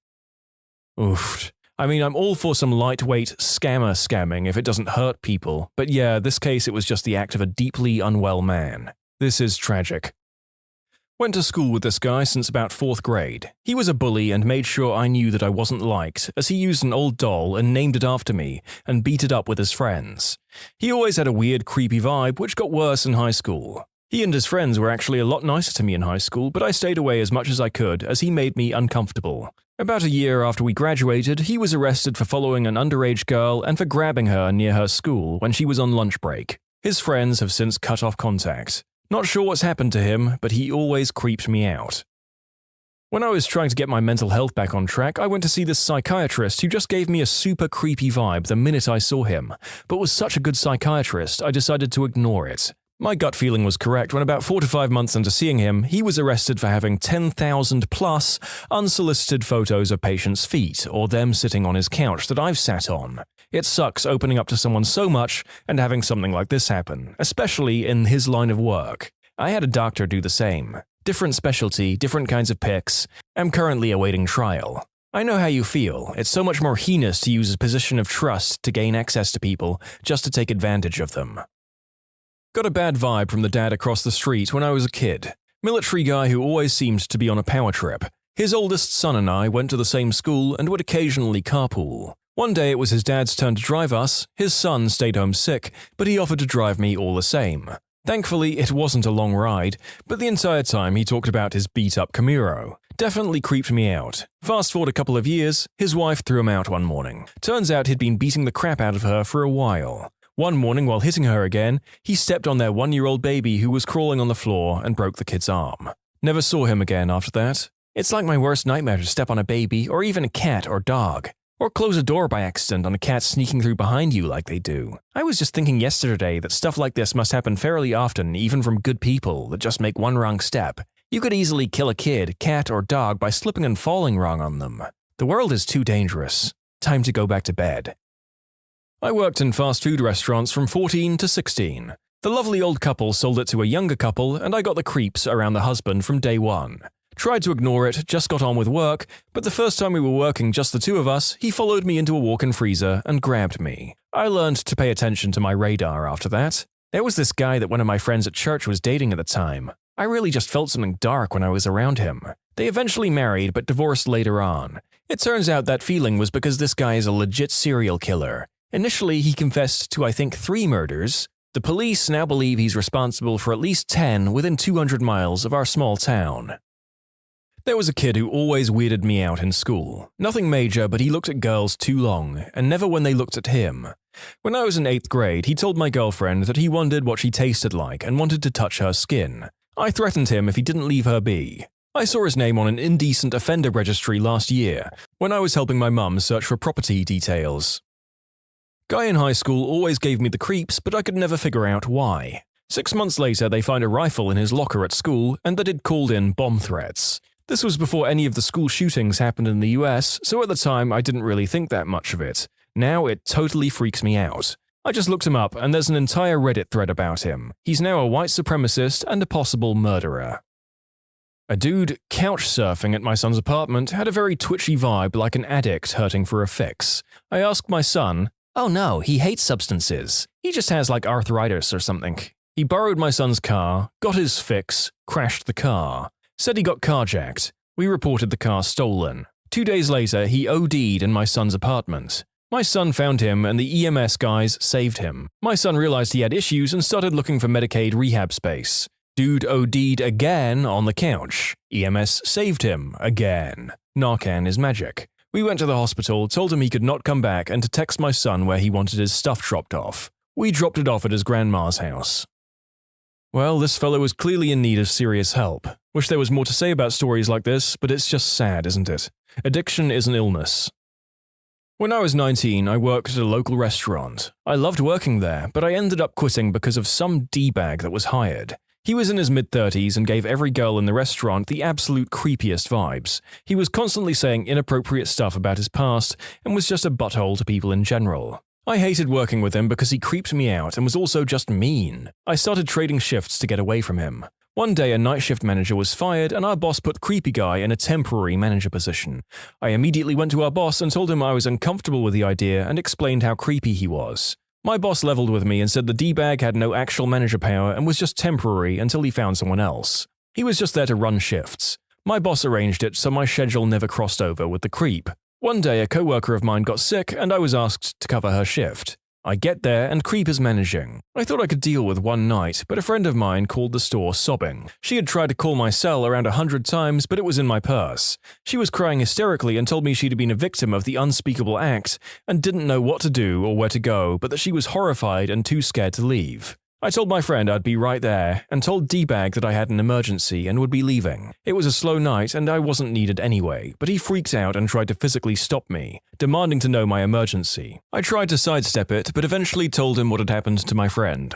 He burst out laughing in my face and told me that was hilarious and not an excuse to leave. I told him to go to hell and shoved past him. He told me I couldn't leave and I said, "Watch me." I went outside and burst into tears and called my boss and told him I quit after explaining what had happened. A few months later, I was working at my new job and a former coworker came in and said they had some news for me. Apparently 2 police officers showed up at my old workplace and served papers to D-bag. He had been stalking a girl for the last 5 years, and it had started when she was 14 or 15. He had finally committed the unspeakable act against her. In conclusion, Creep gets hired at work, laughs about the unspeakable act, I hate him, and I quit. He gets charged with the stalking and unspeakable act against a teenage girl.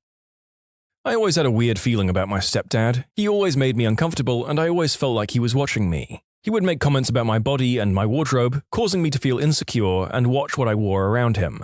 When I told my mum, she would say things like, "He's old-fashioned," or "He's just looking out for you." My mum had gone out to the country to visit family, leaving my stepdad, myself, and my older brother to take care of the house. One night, my brother went to a party and I stayed home because I worked early the next morning, but left my bedroom door open so I could hear my brother come home and make sure he made it safe. Instead, my stepdad decided to crawl under my bed and try to commit the unspeakable act against me. It was one of the scariest moments of my life. I pushed him off and ran to the bathroom.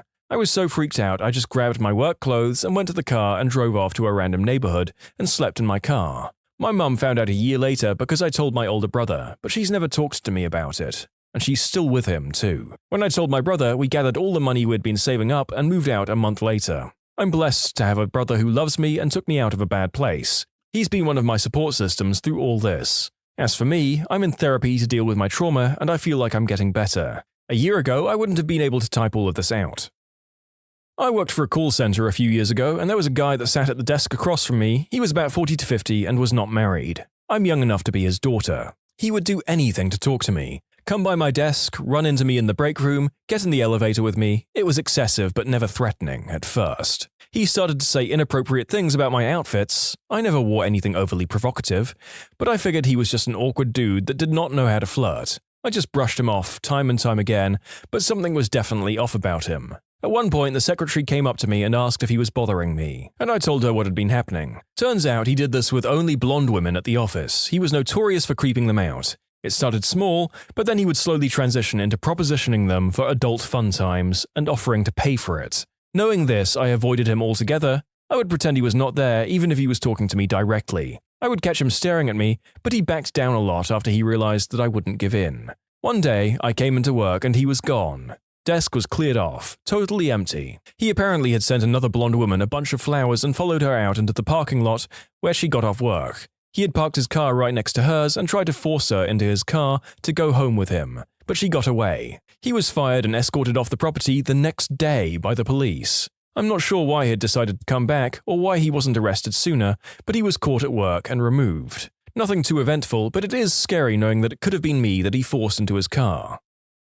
A neighborhood kid I grew up with liked to play with matches and was fascinated with fires of any kind. It made me nervous because a sort of wild look came over his eyes when he'd stare into the fire he had created.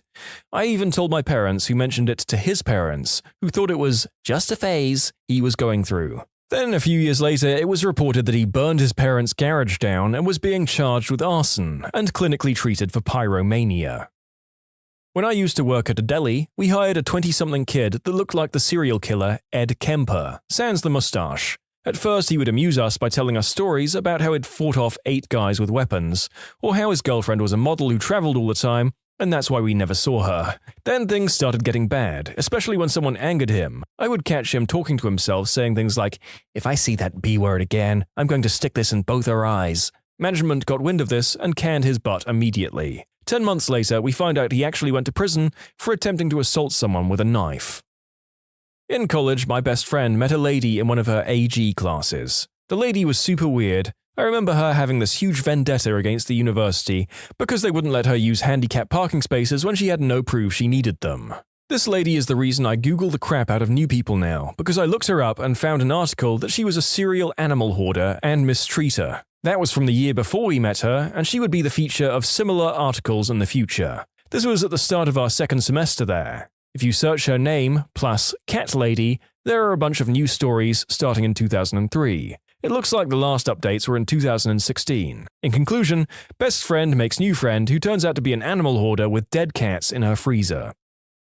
Not me, but my wife. She's a teacher and had an elementary student who creeped her out from day one.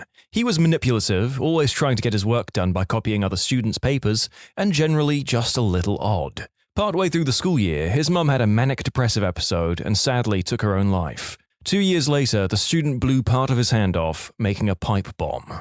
A year after that, he was also left unsupervised with a kindergarten-aged student who ironically, my wife would also later have as a student, and horribly mistreated her. He's in juvie now, though he should be out before he's 17.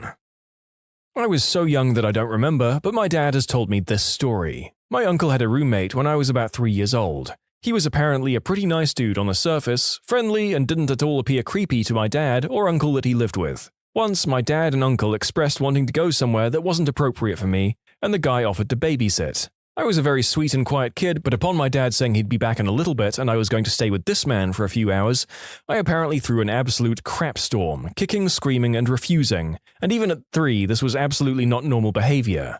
My dad was really confused, but changed his mind and did not leave me with him. And only weeks later, my uncle discovered the man in question had a history of prison time for possessing indecent material containing minors and attempted kidnapping.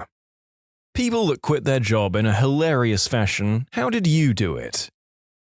My wife worked for a certain chain coffee shop a few years ago. She got another job, so requested reduced hours. This didn't happen for 3 straight weeks. During that 3rd week, she had a soccer mum from hell trying to get her attention by throwing fricking snowballs at her through the drive-thru window.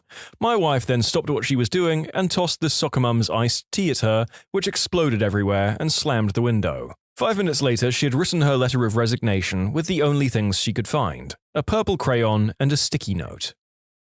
I used to work at a place that rhymes with Pizza Hut, and the managers there were real cheapskates. There was this nice old man that would come in every Sunday and order a triple extra cheese pizza, and while they charged him for 3 times the cheese, they would forbid us from ever actually putting that much cheese on a pizza because apparently cheese in the pizza selling world is akin to gold. So instead of 3 times extra cheese, he would really be getting what the instructions would qualify as barely enough for a regular cheese pizza. On the day my 2 weeks' notice ended, the old guy just happened to be my last order, so I went into the walk-in and grabbed an entire box of cheese and proceeded to dump the entire thing onto his pizza, and tossed it into the oven. It was stacked so high that it couldn't even fit into it and half of it was scraped off. Anyway, the look on the old guy's face when he saw me do this made it all worth it.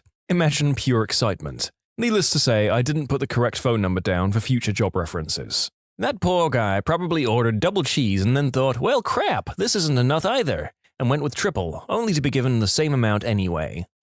Worked in pizza place for 5 years. Cheese is definitely the gold of that world. It's the most expensive thing on the pizza. Dough and sauce cost almost nothing. As a home pizza enthusiast, this is definitely true. Especially when you get deep into the hobby, you will spend a damn fortune on that edible gold.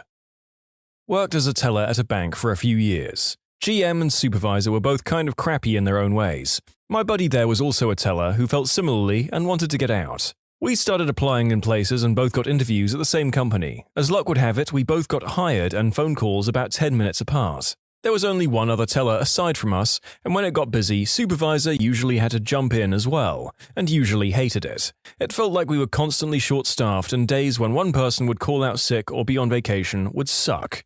Being down 2 people was the worst. Naturally, when we both got hired, it became a race to see who could turn in their 2 weeks' notice first. He printed his off and raced into the GM's office, walking out with a big smile. GM calls me in and offers me full-time hours after I had been requesting them for months. I jumped in saying, "Let me stop you right there. I'm also turning in my 2 weeks' notice." Remembering that look of disbelief will make me smile every time. A solid professional FU is just as enjoyable to me as going out with a bang. Wrote a normal letter of resignation before I got in the shower one morning. No big deal, got into the office and was straight ignored by management. Oh well, told you when my last day was.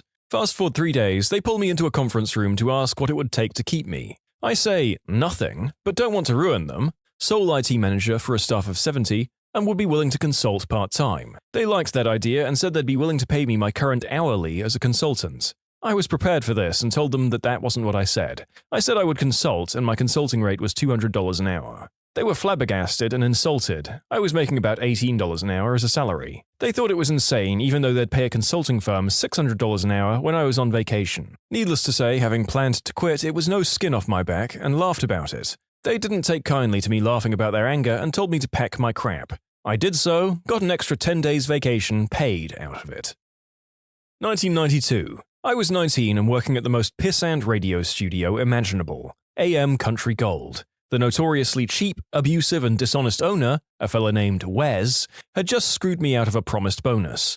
It was the latest in a long line of dishonest acts and I'd had enough. The rest of the sales team was afraid to stand up to Wes and he screamed abuse at them constantly. Except the lone woman, who he was constantly a creep to. They were all in their 30s and 40s working the same garbage job I was, but desperately needed it. I didn't. So I engaged in a very public shouting match with Wes in the lobby, saying all the things everyone there had always wanted to say. Then I swept the contents of the front desk onto the floor and stormed out. Instead of leaving, I went around the side of the building to a payphone and called the radio station request line. In a fake southern accent, I said, "Hey y'all, I just told my cheap no-good lying piece of human garbage boss to go to hell. Play me out with, 'Take this job and shove it,' and dedicate it to my former boss, Wes." The disc jockey had no idea what had just happened in the lobby, or that my Wes was the Wes, so he enthusiastically played my recorded dedication and added, "This one is for you, Wes. Choke on it, you sack of crap." The building had speakers inside and out, constantly playing the radio feed, so I got to hear Wes get clowned by his own radio studio before driving off into the sunset.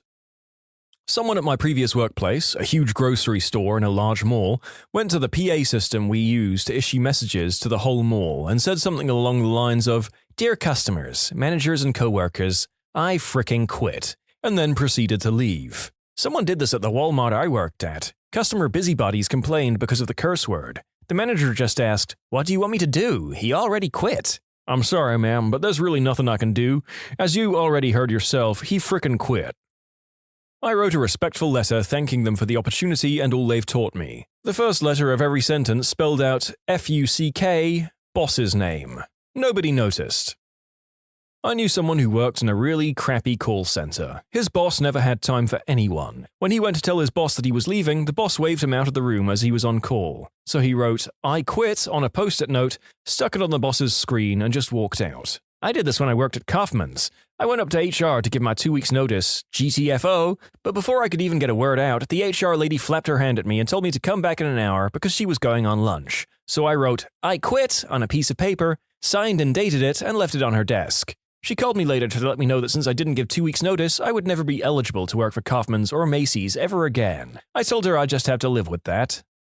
I do love it when people threaten to cut off a tie that I have clearly just severed myself. Bad jobs, bad exes, crappy ex-friends. I don't care if you never want to talk to me again. That was actually the point.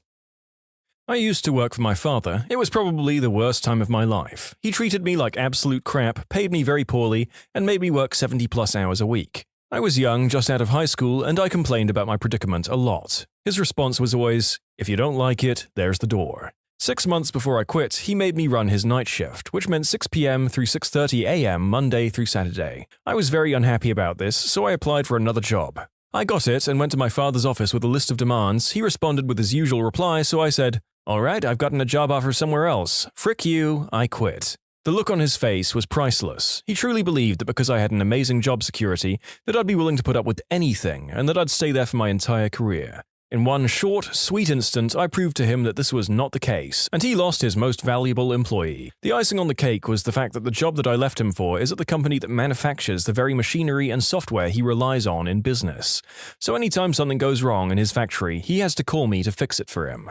So, how are family events these days? Honestly, they're much better than they used to be. I hated working for him so much and wasted some of my best years slaving away for him without so much as a thank you. I never actually talked to him when I worked for him. I'd have formal discussions when I had to for work, but outside of work I literally never saw him. Now I don't really have any issues with him at all. First job when I was 15 for a discount clothing brand store. Head manager was the aunt for our store manager, who was 19. Our store manager did nothing most of the time and used to chat to her boyfriend and friends quite loudly on the store phone, much to the annoyance of everybody. One night, it's come closing, we're grabbing our coats and getting ready to leave after a really busy day, and the store manager storms in, telling us how she's lowered the shutters and won't let us leave until we've helped her finish the one job she had all day to do, cause her aunt is doing a surprise inspection in the morning. Everyone is teed off, especially the people who've had to watch her do literally nothing all day. She turns spiteful, threatening to delay our pays, dock our wages, etc. All bullcrap. For one woman, it was the last straw. She had a kid to pick up from a club, so she waited till she left us alone to work, walked up to the shutters, pulled them up manually by hand, and all of us crawled out to freedom. We left her a note saying, "Good luck explaining to your aunt why 4 people just quit." During my exit interview, I told HR the real reason I was leaving was due to the quality of the office chairs. I said they were an eyesore, uncomfortable, and made me ashamed to come to work and resulted in subpar job satisfaction. 2 weeks later, I was told by previous co-workers everyone got brand new, top-of-the-line office chairs. I worked for my aunt for nearly 5 years. It was a product delivery and retail store. When I came to work there, I was originally supposed to be running computers and taking orders to cover for them in the week they all took vacations. As time went on, I started running the retail part on Saturdays, and my willingness to do so was the only reason they opened on the fricking weekend. I took over the office running by myself on Sundays as well, and at a point worked 7 days straight for a month or more until someone realized I might need a break. My cousin was in charge of the front retail, and she resented me for working in the back with her mother. She snapped one day and started being rude and abrasive to customers, so we got switched front to back. I worked every single job in that place, save for driving the box trucks. I'd had enough when they hired a new guy who I found out was making exactly the same an hour as me, $8.25. Never work for family. That sucks, I'm sorry, and you're right. Never work for family, never rent from family, never loan money to family. Business is business, personal is personal. Keep them separate. I worked for a law firm doing research and analysis. I wrote a custom program on my own time that would automate editing down these huge lists we'd get from an outside vendor, boiling it down to only what we wanted. First, only my team used the code. By the time I left, over 150 people were using it. It sounds minimal, but it was actually a huge time saver. The program would boil down a list, 100 pages long, to about 10 pages, a process we used to do manually a couple of times a day. A layoff was announced, and I was part of the outplacement, but the firm wanted to continue using my program. I asked if there would be compensation as it was coded on my own time, never paid for it, etc. I was told no, and besides, there's nothing really keeping us from using it when you're gone. For the remainder of my time, 2 years, I would create patches whenever the format of the data changed. With my last patch, I put in code that would disable the program and erase key parts of the program 1 month after my last day. From what I understand from people still with the firm, on day X, everyone came in, booted their machines, and the program was simply gone. Efficiency fell through the floor, delaying opening cases, billing clients, etc. I wanted 10K, they lost more than that in the first week without the program. Some have stated I might have been in a position to sue for compensation instead. This was a huge law firm, billed in the hundreds of millions a year, and had thousands of very talented attorneys. I could have sued, sure, but they could have made it very expensive for me, dragged it out so long it would have cost me way too much. This is my third quitting stories batch of posts with this channel, and I'm not sure I'll ever get tired of this particular subject. There is some real vicarious joy to be had with people sticking it to their bosses. I was working for Argos as a Christmas job while studying. After a while, it was becoming too much as I had to stay in work until deliveries were unpacked.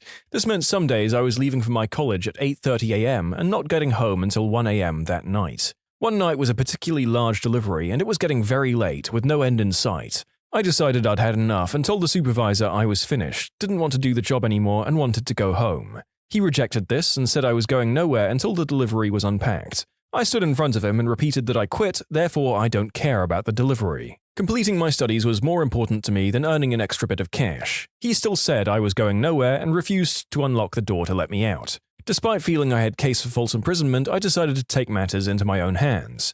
I ran out the fire escape door and down the street never to return. I'll always remember the sound of the fire escape door making a big dong as it hit the metal railings, and I made my escape to freedom. Worked in a video store, back when there was such a thing. My coworker showed up having taken clearly a lot of green herb.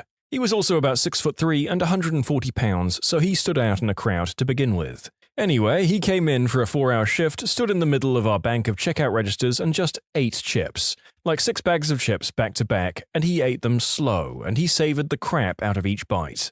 The whole time he had zero facial expression. Think of the dull stare of a chewing dairy cow. After about 3 hours, he calmly turns to me and says, "I can't do this anymore," and gently sets down his bag of chips and walks out the door. We never saw him in the store again. At 16, I worked at a Dairy Queen Brazier in Texas. My manager was a jerk. One night, I sliced a good chunk of my thumb off because they did not have the proper safety equipment. After being out of work for 3 weeks, I returned to work. My thumb was still pretty screwed up, but I was trying. My manager kept riding me, telling me I had to move faster. I was the only short-order cook when I saw 3 Greyhound buses pull up, and I knew I was in trouble. She came back into the kitchen and said if I didn't move fast for these buses, she'd find someone who would. That was the last straw. I knew no one in the entire restaurant could cook, so I took her up on her threat and simply walked out the back door. She flipped me off as I drove away. My friends told me that they hardly got any orders out and the buses left since they couldn't get the food out. I felt bad for the people on the buses, but I was sick of being berated by management. Worked in the cinema as a teenager, came in late for work after they changed my schedule during my days off and didn't think to mention it to me. Boss lost it and started shouting at me. As far as I'm concerned, if you need to shout, I'm not even listening. So I let her rant away for a good 15 minutes while I was at my locker clearing it out. When it finally clicked that I wasn't listening or getting ready to work, she stopped and asked what I was doing. I said, "Going to see Lord of the Rings with the lads who've just finished, as I'm doing nothing else with my evening. Might go for a pint after. What's your plans?" I like this one. It's simple and clear, and you didn't curse or scream at her. When my boss was having a meltdown, one of my coworkers kept saying, "Didn't catch that. Could you speak up?" She literally lost her voice, screaming at him. I worked for a Midas garage. One week we got a new service manager, and up until that point we always inspected, estimated, and sold our own jobs. This new guy wanted to inspect the cars and then checked the estimates. Early on Saturday morning, a girl in her 20s with a baby came into the shop and said her brakes were making noise. I took the ticket, test drove the car, and then pulled it into the shop and then inspected the car. I found the LR brake shoe had gone metal to metal. I mic'd the drum, and it was okay. Wheel cylinders and springs, hardware, all okay. I estimated the ticket. It came out to about $150 to fix the car. I went to the new service manager and handed him the estimate. He went and looked at the car. He didn't even take 30 seconds, and he said he needed to add new wheel cylinders, hardware kit, and 2 drums to the estimate. I told him all the parts he wanted to replace were okay. He said, "Do it." I just shrugged my shoulders and walked away. He went back to the service desk. I walked into a completely crowded waiting area, stood in the middle of the room, and proceeded to tell everyone in the room what the new service manager wanted me to do. I turned around and went to go get my truck to load my toolbox and leave. The service manager tried to stop me from loading my box on my truck. At the time, about 5 customers came out and helped me lift the box into the truck, and then started screaming at the service manager. They all wanted their cars back together and taken off the lifts. It got so bad one customer called the cops, and the service manager called the owner. The cops and the owner showed up. I was putting the girl's wheel back on. The owner came over to talk to me, and I told him what had happened and what I did. The owner went over to the service manager, who was surrounded by all the teed-off customers, and fired him. I decided at that point I was still going to quit because the owner was just acting. He told the service manager to do it, obviously. At that point, a few other techies were packing their crap up too. As I was walking up to my truck to leave, the girl walked up to me and thanked me. She asked if I knew another shop that could fix her car, and I decided I would fix it myself. So we went over to the parts store, got the parts, went to my house, and redid the brakes. Not to make this whole story even longer, this was in 1989 and we've been married for 24 years now. The service manager couldn't get a job at any shop around. I still see him every once in a while gathering up the grocery carts at H-E-B. I managed to find a telemarketing job as one of my first jobs. It sucked and we were treated like animals, but it was close enough that I could walk there from home. I only intended to stay long enough to afford a car. One day I realized that I had reached my set amount of dollars for a car purchase. As a joke, I strayed as far from the sales pitch as possible. I changed my greetings to things like, "Hey," or "Sup." I impersonated celebrity voices. People stopped working around me. They just listened in shock. But it also completely backfired. It was my highest day of sales ever. I sold 10 times my average. The pit boss was bewildered, which is why I wasn't fired right away. He listened in on my calls that day. He begged me to stay, but I was out. I used to work for a telecommunications company. My mum was very sick over the last 3 months of her life, so I had to go home most weekends to see her. It's a 6-hour journey to get from where I worked to the town where I'm from. When her birthday came around, I requested a couple of days off that I'd saved for this specific occasion. Yet the days off were denied because we were approaching a busy time of the year for sales. At this point, I hadn't mentioned what was happening at home because, well, I was always taught you keep your work and personal lives separate. But I said to my boss, who at the time I saw as a pretty compassionate person. She never took any issue when I got sick or was late for whatever reason. But when I told her, she just looked at me point blank and said, "I don't want to hear this." After that meeting, I went back to my desk and sat there for about 20 minutes thinking of a solution. The solution was to get my things and just leave. I said goodbye to my friends and on my way out, flipped my boss off and just walked out. I went straight to my car and drove back to my hometown that night. It was the best decision I ever made. I got to spend all my time with my mum before she went. We even got to go on vacation and spend one last week away together because I had time to do so. I'll never, ever regret walking out that day. Not exactly hilarious, but I had a good chuckle to myself on that drive home. The look on my boss's face will never leave me. It was sweet. I worked as a mechanic at Pep Boys several years ago. While I worked there, some of us discovered that if the drainage pipe in the shop were pressurized, the toilet would shoot water out of the bowl. The service manager at my store was a piece of crap. The day that I quit, I waited until he went into the bathroom to take a dump. I filled up a cheater, a device used to seat a tire onto a wheel, and released about 200 psi all at once into the drainage pipe. The toilet fricking exploded, the manager screamed, and then comes storming out of the bathroom covered in his own crap.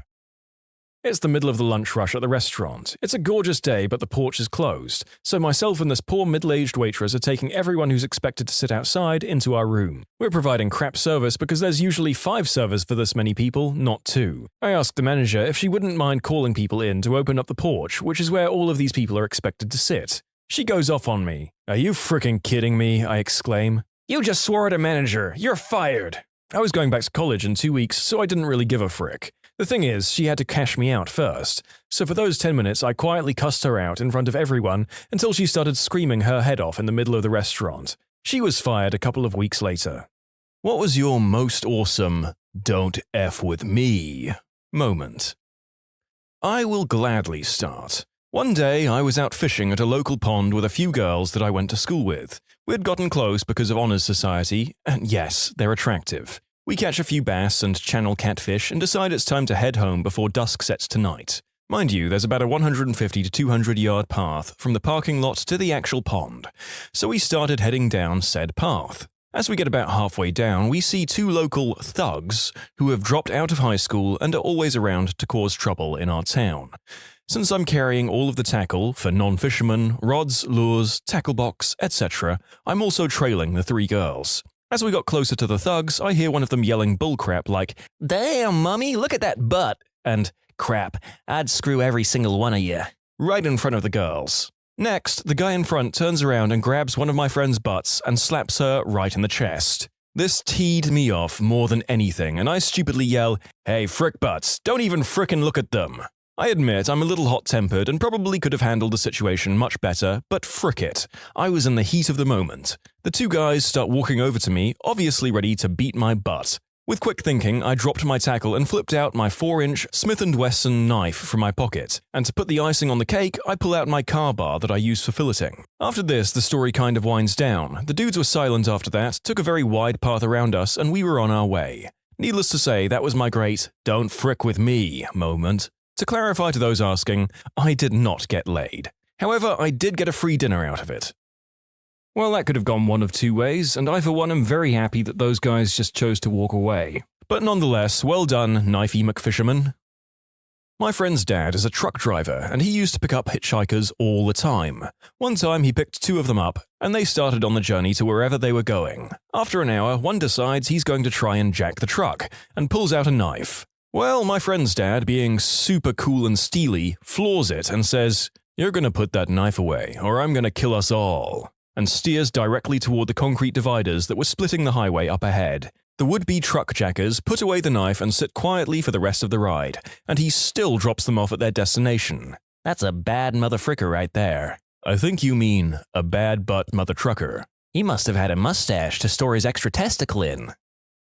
I was living with a middle-aged woman. Since I'm middle-aged as well, this was a fairly decent arrangement. Her daughter was living with us as well, 17 years old and hell on wheels. From what I understand, one of her former boyfriends became upset with her because she had a new boyfriend. He was going to come to my home and beat the crap out of her under my roof. He said that if I got in his way, he was going to beat my butt as well. A friend of hers caught wind of what was happening and called her mother. She called me. The boy showed up with an audience. I greeted them just by poking my head out of the door and telling them to get the frick off my property. The butthole gets out of the vehicle. I open the door and he can see that I'm packing a .45 in my shoulder rig. I also have an .870 by the door. I hear a forlorn, "Hi, John," to me, from his friend that came along to witness him beating my butt. I repeat my demand that the man remove himself from my property, and he complied. It could have been the gun, then again it could have been the shovel leaning against my truck, and the fact that no one would come looking for him if he disappeared that far from town. My great-grandfather was a CB in World War II. Somewhere along the way he got his hands on a frag grenade. When he came home, he unscrewed the pin fuse mechanism, dumped out the black powder that makes the boom-boom, and put the fuse back on so it looked like a regular grenade. He kept it on his bedstand for the rest of his life. Apparently this was also when someone broke into his house, he could calmly walk out with the grenade, pull the pin, and threaten to blow everyone to heck and back if they didn't kindly replace anything they'd taken and exit his property. I work as an EMT, and one time we had a bloodbath of a call. Old lady had damn near scalped herself in a fall, and it was quite messy. Trying to keep her calm to keep the bandages on her freely flowing head. After the call, I was covered from the front down in my uniform and took off the top layer to reveal my undershirt, which was also covered in blood. Too late in the day and not caring, I was hopping in the back of the rig and heading back to base to change. My apartment was a mile from the base, so I headed there instead. As we pull up, I hear voices yelling and hop out in my now blood-drenched clothes. I turn around the corner and see 3 guys grabbing and pulling one of my neighbors, an elderly woman who doesn't speak much English. So I quickly take stock of the situation and grab a tire iron from the side of the rig, which was slightly out of view. I take a few steps and yell, "Leave her alone or you're going to pay," while my partner calls for PD backup. They turn around just as some of the outside lights come on and reveal me, a 5'10" skinny guy, covered in blood with tactical pants on, with a tire iron. Their faces were priceless. Suddenly one of them books, and the other says to the last guy there, "Frick it, I'm not dealing with that dude," and follows his friend. I help the lady and then realize what a scary sight I was. Some dude, covered in blood with a tire iron, coming out from around the corner into the light and angry. She ended up being fine, and I changed rather quickly after that. The police came and got what little info they could, and we were all on our way. But gosh darn, I felt like a superhero. In conclusion, covered in blood, I scared off 3 thugs who wanted to beat an old Russian lady with a tire iron and good lighting. Now, this I can get behind. Theatricality and costume over violence any day. Batman would be proud of you, sir. Long story short, my passport got stolen and my only way back home was a train from Oakland, California, back to Canada. So I was sitting at the train station for like 2 hours and decided to go for a walk around that part of Oakland, across from where the Raiders and A's play. Being naive and from Canada, I had no idea what this meant. It took me less than 10 minutes to realize that I'd made a horrible decision. A car started driving around the block I was walking down. I had a suitcase and a backpack and a large bag. It was a long trip. After the 3rd time being circled around, I decided to walk back, and quickly. That worked well until I had to cross the parking lot, where this car pulled in as well. Now, being from Canada, all of a sudden the thought of these scary stories of gang shootings and muggings from the American news got me scared. I try not to profile people, but the 3 guys who got out of the car are what we see as the typical gangsters. Pants to ankles, gold chains, gold teeth, driving an old Cadillac. The driver steps in front of my walking path because I've been trying to avoid eye contact. He stops me and goes, "Yo man, you not from here," and laughs. "What you got in there? Hey, I should check it out." His 2 friends are leaning over the car, and one pulls a bat out of the car and places it on the roof. This is where my instincts kick in and I lose control of any real thinking. So I start yelling in the most aggressive way possible. "I got my fricking crap, that's what I got. I'm from Surrey fricking BC, and if you think pulling out a bat means you fricking scare me, you think twice. You better have something more than that to get at me. I step over smackheads on my way to work every morning, and I stabbed a guy for pushing me in a bus line. So if you want to start something, fricking start it." Now, obviously, I've never stabbed anyone, and I'm from Surrey, and I do step over smackheads on my way to work, but I don't know where any of this came from. By all physical appearances, I'm a bit of a dork, and I'm gay, so I have no idea where any of this came from, but my heart was racing, and this is what came out. So I stood there for a few seconds, breathing heavily, fists clenched, posed in the same stupid-looking come-at-me-bro pose, like I was ready to battle a lion. The guy looks at his other friends and then goes, "My bad, man," and then gets back in the car and they leave. About a minute after they left, I actually had to sit down because my legs would not work. I was so scared. So that's how I almost died. I don't actually think this would or could ever happen again in the same situation. I have almost never raised my voice in my life. But I really didn't want to die. Also, after the gong show of losing your passport in a foreign country and having to take a train home, your emotions get the best of you. I've had a similar moment. At the time, I was 23 and super goth. We're talking 8-inch platform boots, on top of being 6'1", skin-tight rubber pants, makeup, shaved off and drawn-on eyebrows, girls' tank top, the works. So I was very androgynous. On my way home, in the ghetto, on a bus full of inner-city high school kids just out of school, and this tough guy thug is giving me the hairy eyeball the whole ride. I get off at my stop and the kid follows me. He couldn't have been more than 16, but he thinks he's hard. He starts harnessing me, threatening to beat my queer butt if I don't give him my wallet. I turn calmly around to face him and I say, "Look, kid, I'm 23 and I've been dressing like this since I was 15. You think this would be my first fight? Why don't you walk the frick away before you have to explain to your friends how you got yourself beat by a queer?" I then turned my back on him and walked back home while he stood there in silence. It's kind of a cliche line, but damn if it doesn't work. Two guys at a bar, one sitting next to me and the other across, start fricking with me for no apparent reason. They were clearly on the sauce. The fact that I ordered the crappy bar pizza is a testament to the fact that I was nearing that point too. At the point the waitress came by and dropped my pizza off, the guy across from me is basically challenging me to walk outside. At that moment, the sad excuse of a D-bag next to me makes a grab at my pizza. Through some amazing drunken luck, I see this out of the corner of my eye, launch my arm out, and backslap the crap out of this guy's arm. They must have thought I knew martial arts because they didn't say a word after this and got up to leave. Don't mess with my pizza.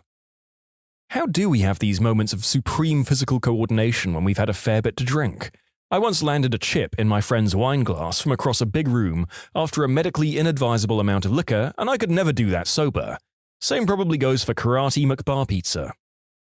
Mine was more of a don't F with me because my brother is bat crap crazy moment. I have an older gay brother. It was pretty well known that he was gay in high school, but nobody ever flat out asked me about it. One day, two guys from the football team, both juniors, are giving me a hard time. Suddenly, brother walks over and says, "Hey, leave him alone. This isn't a request." One guy replies, "Shut up, queer. What are you gonna do?" My brother's answer still sticks with me to this day. See, you should think about that. I've been a queer about as long as I can remember, which means I got into fights every day. So I know I can fight. How about you? Can you actually fight? Or do you just try to scare people? Because you don't scare me. I've F'd guys bigger than both of you. Again, leave my brother alone.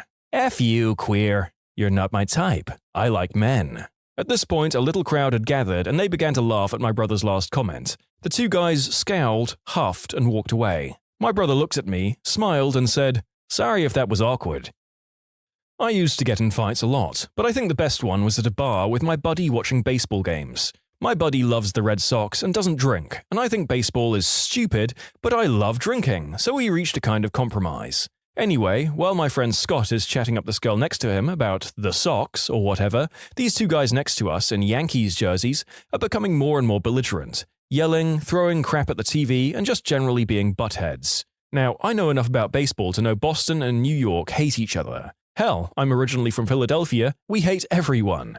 But I didn't think these two were going to be much trouble aside from being loud. Then, for whatever reason, one of the big New Yorkers guys decides to dump a full beer on this Red Sox chick my friend was talking to. At this point, my entirely sober friend said something along the lines of, "Hey dude, what the frick?" This dude turned to my buddy, reeled drunkenly for a moment, and then leaned way back and made that huge hocking a loogie sound, and right as he leaned in to spit, I swung at him, forgetting I still had a full beer mug in my hand. According to my friend and his lady friend, the spit totally came all the way out of his mouth, hit the mug, and then went back into his face when the mug hit him. It was wicked awesome. Now mind you, I'm completely hammered, but as far as New York bros were concerned, I came out of freaking nowhere like an inebriated Batman, because at the time I was sitting at a table behind the whole group. Wingmanning is a subtle art, so this guy hits the floor bloody and sputtering. His other New York bro looks at me, mouth agape, and takes 2 steps back. And then I got jumped by the bouncers and was dragged out of the bar yelling, "Frick New York!" the entire way because I was too drunk to think of a good badass line. Not quite as bad as most of these stories, but I've got kind of a good one. Just to provide a bit of context, I'm a super skinny, wimpy, white male, and a really nice guy who you'd never expect to lash out at someone. Back in high school, there was this kid who liked to mooch off everyone else's lunch, just because he'd never bought or packed his own. You know, the whole, "I'm really poor, so you should definitely give me all your food. I need it more than you" routine. He wasn't really, he just liked to take our food because he could. Every now and again, I'd give him half a sandwich or something, because like I said, I enjoy being a nice person. But one day, I just snapped. He grabbed my whole lunch bag from right in front of me without even asking for anything, and before I even started to eat my own food. In an instant, I dove across the table, grabbed him by his shirt, pulled him completely over to my side, and growled, "Give me my fricking lunch back, butthole," in his face. I got it, and it was delicious. I'd call this a badass moment of mine because I'd never ever act out like that. I'm usually pretty submissive and soft about things. But gosh darn it, I was excited for my little Debbie's and ham sandwich, and I wasn't going to let some butthole take them from me. All of my friends were totally shocked too. They had no idea I was even capable of sticking up for myself like that. Guess that's one way to keep people from messing with you. Among many of my security jobs, I've worked loss prevention for 2 major retailers. For those wondering, loss prevention is essentially catching shoplifters. Eventually, you just kind of know who to watch and who not to. One day, my partner, a female, and I started to watch this guy. Early 20s, overly muscled and spray-tanned, with a Guido Jersey Shore haircut and a muscle shirt. He is, of course, looking at other muscle shirts in the store. We see him select 5 shirts, go into the fitting room. Long story short, we know that he steals 8 of those shirts eventually, and me and my co-workers are with him acting as an arguing couple the whole time. He eventually goes to leave the store, which is when we can stop him. So we get in front of him at the doors, identify ourselves, and ask him to come with us. Now, I normally slouch a lot, but I'm 6'4". So the kid gets in my face, saying he didn't do anything, and if I don't move, he's going to kick my butt. So all I did was stare at him and say, "Make a decision about what you're going to do, and we'll go from there." Totally calm, with a straight face. He kinda blinked and got a weird look in his eye and asked me, "What?" So I repeated myself. I said, "Make a decision about what you're going to do, and we'll go from there." He kinda sat there for a few seconds and leaned back a bit and started catcalling my female co-worker instead. At that point, I snapped my fingers and told him to pay attention to me. After that, we placed him in handcuffs and led him to the office for processing. Since then, I've used that line multiple times at other LP, security jobs, and even at bars. The only time anyone has ever done anything after that was a patient from a mental hospital I worked at who was schizophrenic, and at that point, it didn't matter what I said. 60% of the time, it works every time. I too have a security job story. It was getting late, the store is about to close, Lord & Taylor, when I see a guy who doesn't look like he'd be buying the types of clothes that are sold there. He walks in and starts browsing the dress shirt section. Me and my fellow co-workers see him pick up about 10 shirts and proceed to walk into the dressing room with them. Now, you think that a smart thief may hide 1, 2, or maybe 3 in their pants if they're super ballsy. No, this man decides to stuff 10 dress shirts down into his pants, making him look like he has similar-sized quads as Ronnie Coleman himself. At this point, I stop him right away, say that we know he's trying to steal all the shirts, and ask him kindly to put them back. This is when things start heating up. The man says he has a deadly transmitted disease, pulls out a syringe and says that anyone that tries to get in his way is going to get stuck. I obviously don't want any part of this, so I back up and was going to let him go. Normal protocol is that you're not allowed to touch a customer inside the store, even if you do know they're stealing. This is when I hear clothes dropping on the floor and the sounds of metal hangers rattling. My coworker decided that 10 shirts was not leaving the store and he was going to stop this man. Out of left field, I see a metal bar come slamming into this man with the force of 100 men. He gets knocked unconscious, cops are called, the man gets arrested, and all was made right in the world. I wasn't really bad, but my coworker surely was. If your coworker did that to stop him from sticking someone with a needle, then he's pretty cool. If he did it to prevent a theft, then he's a fricking moron. I'm inclined to agree with that final commenter. I love a good defeat the bad guy story, but endangering yourself and your retail coworker like that to save some shirts isn't worth it.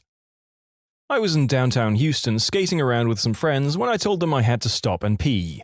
So I walked into a narrow alley and started peeing. I didn't see these 2 girls just smoking cigarettes, staring at my dong.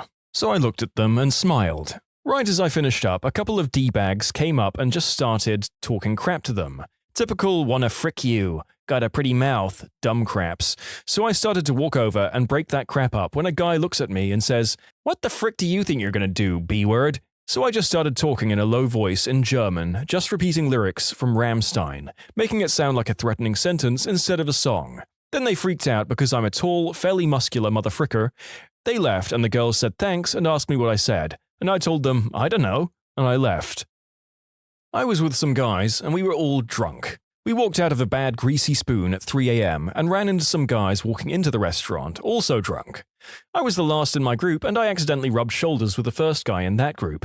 Immediately, he starts talking crap, but I just ignore him and keep walking to the parking lot. I'm about halfway to my car when he says something that particularly offends me, because it was targeted at one of the girls with us. I turn around and seconds later, we're in the middle of a blank spot in the parking lot with our friends off to the sides. Eye to eye, he finally realizes that I'm a pretty big guy. We have a tense silence for a few seconds, then under my breath I quietly say, "You're gonna say, frick this guy, he ain't worth it. You're gonna turn around, walk away, and rejoin your friends. And you're gonna do that because if you don't, you won't need to eat, because I'm gonna feed you your frickin' shoes." About 5 seconds passed before he said, "Oh, frick this guy, he ain't worth it," and rejoined his friends. Probably more of a D-bag thing than a badass thing, but oh well. I used to work at Starbucks in the city where a lot of trust fund kids like to hang out and act homeless. There was always a group of them who stood out the front of the store, and that was next to Starbucks, yelling at people and usually playing hacky sack with each other. They made it a habit of yelling at anyone who walked through their game, threatening them. Bunch of bullcrap. I was going to my shift one day, and I was in a rotten mood. There they were, playing that game in the middle of the sidewalk, blocking everyone. I walked right through them, interrupted the game, and they started to call me out. I kept walking until I felt the hacky sack hit me in the back. I picked it up and threw it on the roof of the Starbucks and walked into work. I work at a bar as a bouncer. I don't look like the biggest guy, but I do strength training regularly. I deal with buttholes on a nightly basis. One in particular caught my eye when he was literally screaming at his girlfriend inside my bar. I walked up to him and let him know that if he did that again, he would be picking garbage from his teeth. Him being drunk, he didn't listen, and as I'm clearing out the bar at bar close, I see him again across the bar near the front door, near the trash can filled with random bar crap and bottles. He yells at her again, reaches back and slaps her. She goes to the floor. I crushed a path through the patrons and he didn't see me coming. One punch KO'd him and he landed headfirst in the trash can. I then proceeded to put the rest of him in it, picked his girlfriend up off the floor and contacted the police. They laughed upon arriving at him still being in the trash can. What is the worst second-hand embarrassment you've had to suffer through?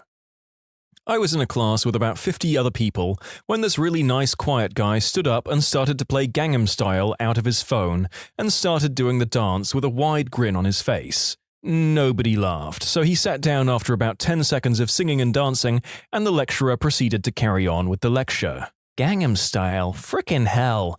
That brings me back to some bad memories. I worked in the ad industry, and every company suddenly wants to be in and go viral with Gangnam Style. A few good months after it hit its peak, those hours pleading with clients that filming their employees doing the dance was a bad idea, Lord help me. Yeah, he showed up to all the other lectures as usual for the rest of the semester, but just didn't really say anything. He was always quite reserved, so I didn't really notice a change in his behavior. Looking back on it, I do feel sorry for him because I used to listen to that song every day, and maybe I could have offered him a sympathy laugh, but at the time I thought he just looked like a bit of a member. In middle school, a kid decided to don his karate wear and break a brick for a talent show. This intense music starts playing and he comes out, bows his head and hits the brick. It doesn't break. He tries a couple more times, it remains unperturbed. He stomps off the stage in tears. I'm sure to console him, people told him, "Nobody will remember this in 10 years. It's been more than 10 years. I still remember him as the kid who couldn't break the brick. Stuck on a cruise ship for 3 days after my friend proposed to his girlfriend on the first fricking day, and she said no. The same first night she made out with a random guy in the hot tub. I'm honestly not sure how devastated my friend actually was, but it was intensified by the fact that he had drunk himself insensible by 2 p.m. every day, which would lead to him going to beg her to get back with him. At one point, she was sitting on the new guy's lap at the bar, and he grabbed her hand and confessed his love for her, for what must have been the 5th time in 2 days. It was a constant battle of trying to pull him away and convince him to either go to sleep or come with us to another part of the ship. He is a good friend, so I felt terrible for him because that was super crappy on her part, and tried to help him all he would allow, but it was awful to watch. And by the end of the cruise, it seemed like the entire boat knew what had happened. When I tried to bring it up with my girlfriend, who was on the cruise with me as well, days after we got home, she straight up refused to talk about it, saying that it was painful enough at the time, so we never need speak of it. I mean, honestly, it sounds like that was a good relationship to get out of if that's how both parties behaved. Some commenters expanded on this theory below. Was the proposal an attempt to save the relationship? Guys often propose when they feel the person slipping away from them. A common case is a girl wanting to back away from any serious commitment, but the guy actually wants it. I feel like this isn't 100% of the whole story here. No story that makes someone out to be that much of a victim is 100% the whole story. Like, I'm sure it was super messed up, but every situation has 2 stories. I think on a ship, each story is called a deck, actually. I have this uncle who's extremely cheap and once took us out to dinner. After he got the bill, he asks for the menu again and takes out his calculator and starts double-checking the bill prices and menu prices. This goes on for 15 minutes while the waiter patiently waits next to the table. At the end, he realizes he forgot his wallet and asks us to pay. I don't think I've ever tipped that generously. He didn't forget. No crap. We have printed tip suggestions ranging from 18 to 25% with the amount the tip would be and the total your bill would come to at the bottom of our receipts at my job. They're mainly for people who don't want to calculate it in their head or people from cultures that don't tip. But some people really believe that you have to tip one of those exact amounts and want to speak to a manager about being swindled. Even when we explain that they're suggestions, they somehow think they're requirements.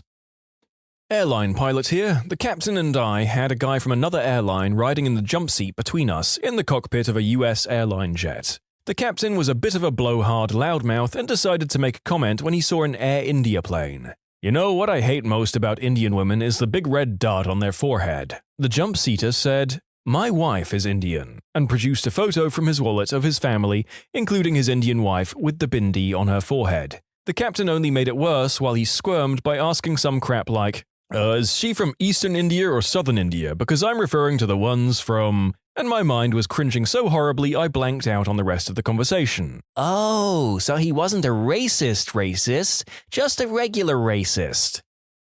Recently went to a wedding where the groom had 5 or 6 different groomsmen, and they all gave a speech. The first few were pretty good and funny. The last guy that went tried way too hard to make it funny. He started off with some lame cliché joke about how the bachelor party was crazy and that they'd never talk about it again. He actually paused and waited for laughter, and not a single person laughed out of over 150. Then his hands started shaking and he kept losing his place. I think he eventually gave up after about 2 minutes of torture and just said, "To the bride and groom." It was horrific. Was at a friend's brother's 21st and was standing around talking with some other guys. On the driveway, a bunch of girls were dancing to the music. It was a really chill night, but it was about to get a lot chillier. The guy next to me said to the guy on the other side, "How about the rack on that blonde chick?" The other guy replied, "That's my daughter." The first guy mumbled something and left at a brisk walk. It can be worse, believe it or not. My significant other was helping his mum reminisce by looking at her old sports team photos from when she used to play hockey. Significant other and his mate both point and go, "Whoa, who's that one?" And of course, it was her. She was apparently really flattered by it, though. I mean, Freudian complexities aside, it's just nice that the person gave their mum a nice esteem boost for a while. Probably a good thing that the friend was there to place the blame on. When I was in the 7th grade in Texas history class, we had an in-class assignment in groups of 3 that required us to read a passage from the textbook and then summarize it in a skit for the class. I was grouped with a good friend who we call Karen and a girl who was known for being really socially awkward, who we will call Janice. Janice was that type of socially awkward girl that tried really, really hard to be cool, but failed miserably while wearing a Naruto headband every single day. Our passage was about cattle herding, and for some reason Janice got it into her head that it would be hilarious to hum the Star Wars theme song, but instead of regular humming, moo it. She wanted to moo the Star Wars theme song at the end of the skit. She tried to convince us, but Karen and I did not want to get destroyed by our classmates, so we refused. When it was our turn, we completed our skit and started to head back down, and Janice looks at us and screams, "Please!" And we both just shook our heads. She burst into tears and explained to us that she wanted to do something cool for the performance, but we refused, so could she just please do it on her own? The teacher told her to go ahead. Janice, still sobbing, stood in front of the class and mooed the entire Star Wars theme song, but the tune was unrecognizable since she was sniffing and gasping in between moos. So we all just kind of sat there for a solid 5 minutes, watching this girl in a Naruto headband bawl and moo. 2 stand out from one high school English class. A dude got called out by our teacher for plagiarizing while he gave a report in front of a class in a book we read. In particular, she asked what "in lay thinking" meant, and he stood there for a good 10 seconds of silence before she lectured everyone on not copying from other sources. Another kid in our grade died from taking too many substances. He was pretty popular and his death shocked the school for a good while. Several of his closest friends were in this class. The day after his death, our teacher was out sick and we had a substitute. Naturally, she called out this guy's name during roll call. That hushed the class to the point of searing awkwardness, and some guy started sobbing. You could still see the slow dawning horror on the sub's face. You managed to trigger a cringe that had been blocked by my mind since it happened in 1997. Holy crap. 7th grade, a kid 2 grades above us died in a car accident. It really shook up the small town as he was a partying drunk and he and his friends went driving. Very much one of those "can't happen to our town" kinds of things. Cue roll call in social studies the day after the funeral. A kid in our grade shared a very common first name with the kid who died. Teacher says, "James?" Before James can even say "here," Frickin' Isaac yelled out, trying to be funny, "How can he be here? He just died!" Absolute silence. I mean, what the frick do you say to that? And in case you haven't cringed into oblivion yet, this was the day that the dead kid's sister, who was in our grade, returned to school. She was going to take more than the week and a half to recuperate, but liked being around friends to help her get through it. My sister was on a first date with some guy she met online, and was nervous, so she had my significant other and I meet up with them. The guy was super braggy about being able to speak German, not knowing that my significant other was raised there and speaks it fluently. So my significant other tries to start a conversation with him in German. The guy apparently only spoke a few words of German and left embarrassed and without any chance of a second date. My significant other still feels a little guilty about it. Ich bin ein zwanghafter Lügner. Watching a friend be punished by their parents. It's so frickin' awkward. Oh my god, when I was 7 or 8 at a friend's house and he said crap while we played Mario Kart and his mum heard from the other room. She pulled him over her knee and started to give him a smacking on the rump. So I immediately tried to leave and the mum said, "Don't worry, he deserves this, you can stay." I was really weirded out and left anyways. As I closed the door behind me, my buddy was giving me a look that I'll never forget. I have a friend, Jake, who's partially deaf and he has hearing aids to help with that. We're cameramen and we were live streaming a college basketball game. We wear headsets to speak through the crowd and he has to take his hearing aids out to use it. He and I were taking a break during half-time and an old man who had a bag of candy, already weird, right, walked up to us and offered it to Jake. Jake, who still had his hearing aids out. Jake accepts this as the man giving us a bag of candy when in reality he just offered a piece to each of us. Yep, plenty weird. Jake just walked off with the candy bag, munching away as the old man helplessly tried to follow him through the crowd, yelling, "No, I just meant to take one, Jesus Christ!" I was uncomfortable in so many ways, I just walked away from the situation. Sounds like I need to get a fake hearing aid so I can just grab stuff and go. Actually, no, that would be morally condemnable. Tempting, though.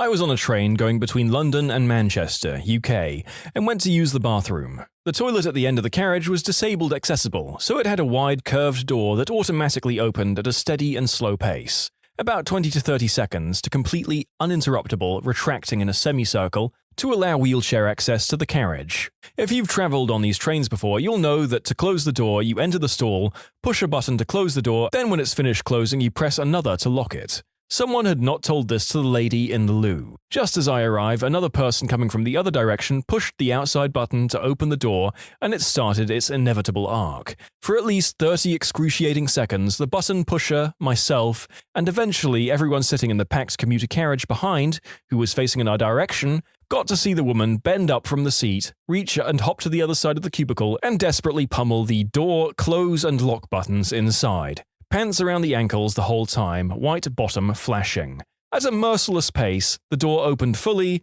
contemplated its life, and then closed on the pitiful image within.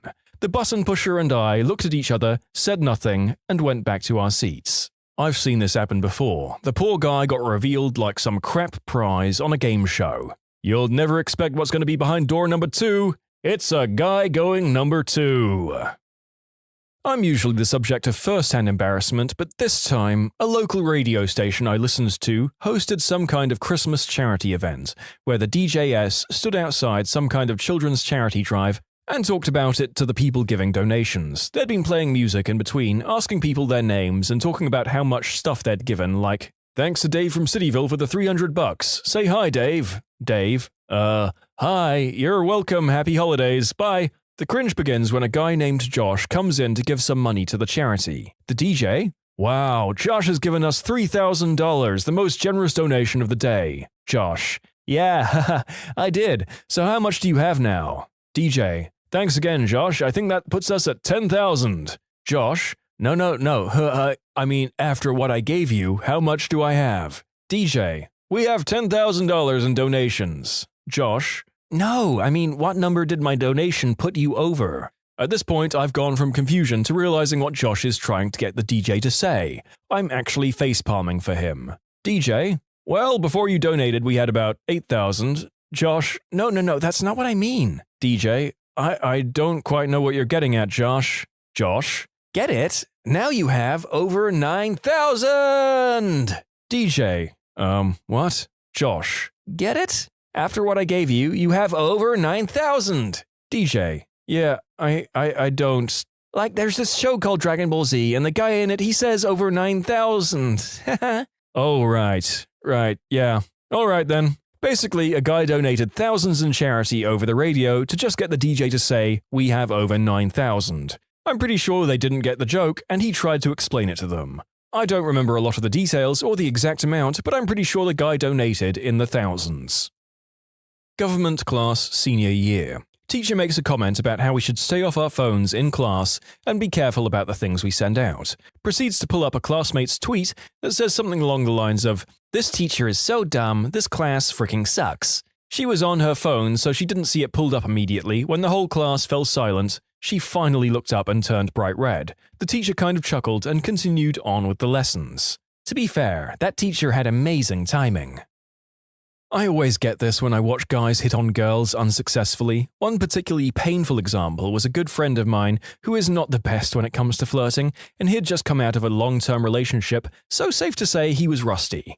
At any rate, he makes a beeline toward this girl. I try to intervene and assure him it will not work out. She was seeing someone, and her friend told me that my friend, currently making moves towards her, weirded her out a little. I pleaded and pleaded with him to just refrain from doing it, but he was having none of it, as he thought I just wanted to take a stab myself. Anyway, I watched helplessly as he moves towards her, slides up and attempts to hold her hand. She looks mildly scared, so he says to her in a fairly loud voice, "Don't worry, I'll hold you." At this point, I have to look the other way as I'm actually dying of embarrassment for him. She then slowly starts moving away, looking quite fearful, and then briskly walks outside. He comes back over and asks if he should go for her friend instead. Just remembered another story from the same guy around the same time. This time he had managed to pull, and he was cracking onto this girl and she was reciprocating, putting her hands on his leg, giving him the occasional kiss. Anyway, he gets incredibly smashed, and we're walking with a group of friends to another bar. The woman in question is walking behind us with her friend. He says incredibly loudly, "I am so in there, bro. 10 out of 10. Easy." She's obviously well within earshot. We arrive at the next bar, and she comes up to him and says, "Were you talking about me?" I've never seen someone look so on the spot. He stammers some answer about not meaning it like it sounded. At any rate, safe to say, this killed the vibe for a bit. She sort of distances herself from him. Undeterred, he continues to drink and attempts to start up conversations with her. Feeling a little bit freaked out, she asks her friends to leave. Now, they lived about 1 kilometer away from this bar. They all leave. My friend excuses himself about 10 minutes later. We all ask him not to go to this woman's house. He promises not to, and being drunk, we let him go. About 20 minutes later, I get a phone call from one of this girl's friends saying that my friend is drunk in their house, which was their parents' house, and is refusing to leave. Mortified, we had to go and collect him, sort of half yelling apologies at their house. Oof. I think we all know at least one guy like this. Generally, they grow out of it, and we're hopefully able to use these sorts of stories as cautionary and humorous tales for the rest of us. Used to be a bag boy at a grocery store. One day, I was bagging an older man's groceries, and the cashier begins to talk to him. In a polite voice, "Have you found everything you're looking for?" He gave no response. "Sir, have you found everything you're looking for?" No response. "Sir, have you found everything you're looking for?" The man, finally acknowledging the cashier, says, "Oh, hey, I'm deaf." The cashier apologized profusely, and the old man looked at her in disgust, while I did the brave thing and left to bring shopping carts back into the store. Sleeping over my friend's house in the 7th grade, I was trying to sleep on the floor. However, his parents decided to have very loud, wall-rattling fun times. I laid there trying to fall asleep for about 15 minutes when a loud shriek hinted that it was over. I kinda laughed a little, and my friend, who I thought was sleeping, just says, "I am so sorry." We awkwardly laughed about it, then went to bed. 3 women in a kitchen, one is pretty overweight and recently miscarried. I knew, the third person didn't, and started asking questions about how the pregnancy was coming along. I'm peeling carrots, just dying inside. The overweight woman who miscarried informed the woman that she lost the baby a month ago. I'm a coward and just pretended to focus on the carrots. Horrible. This was my freshman year of college in 2006. One of my Gen Ed class requirements was a minority studies class, and the only one left was women's studies. I figured it would be a perfectly okay class, and it honestly was. The problem was this guy in the class named Carter. Carter was the precursor to the modern-day "ladies, I must apologize for my gender, look at me, I'm such a good ally to women" guy, and every time he raised his hand, you could see a lot of people in the room cringe. He had said something dumb, and the professor had moved on to a new topic when he raised his hand again. He then said, "I just want to apologize for what my gender does to women." I feel like everyone in the class was staring a hole through their desks because of how utterly embarrassing this guy was. The professor said, "Okay, if that's all you wanted to say, let's move on, and oh lord, does thinking about that still make me cringe." Oh boy, I've got one. An integral part of my architecture education were what we call critiques or juries. Basically, you'd present your work in front of a group of your classmates and professors, to which questions could be asked and suggestions be offered. It was an incredibly valuable part of our education, as getting and offering feedback really encouraged more critical thought about what we were doing. Unfortunately, it also meant that if you produced crappy work, you'd get torn to pieces. Anyway, come our final jury presentations for the semester, this one guy pins up his presentation materials and physical model and gives his presentation. It was bad. Seriously bad. Aside from only taking up a quarter of his allotted time, it looked like his presentation materials were half finished, after a night of fervent scrambling to get the work done. There wasn't enough to even start to ask questions or give suggestions to him. So everyone, trying to think of at least something productive to say, kept completely silent. It was probably only 15 seconds, but it was absolutely the most awkward silence of my life. Eventually, one of the professors spoke up and said something along the lines of, "If this is the kind of work you think is acceptable, you probably shouldn't look at continuing this program." To which the guy just replied, "Sorry," and walked out. He didn't show up the next year. So yeah, I've never felt as awkward even in situations where I'm the subject of the awkwardness. Probably not that bad in the grand scheme of things, but it's been going on for months now. My friend will just blurt out guesses to questions in my physical chemistry class. She sits in the front row, and before anyone has a chance to answer if they actually know, she will just randomly guess. Over and over again. It's so awkward because she's almost always wrong, and the teacher asks her to explain, and she doesn't ever have a good reason for what she said. Watching pallbearers lose control of the coffin they were carrying down a steep set of granite church steps after the funeral was over. An ice or sleet storm took place during the funeral service, so the steps were slick. Several pallbearers went down as the coffin landed on the granite steps and slid the rest of the way down to the sidewalk below. Fortunately, the lid didn't open, but we all felt badly for them as the look on their faces showed they were mortified. What's the most real relationship advice you can give?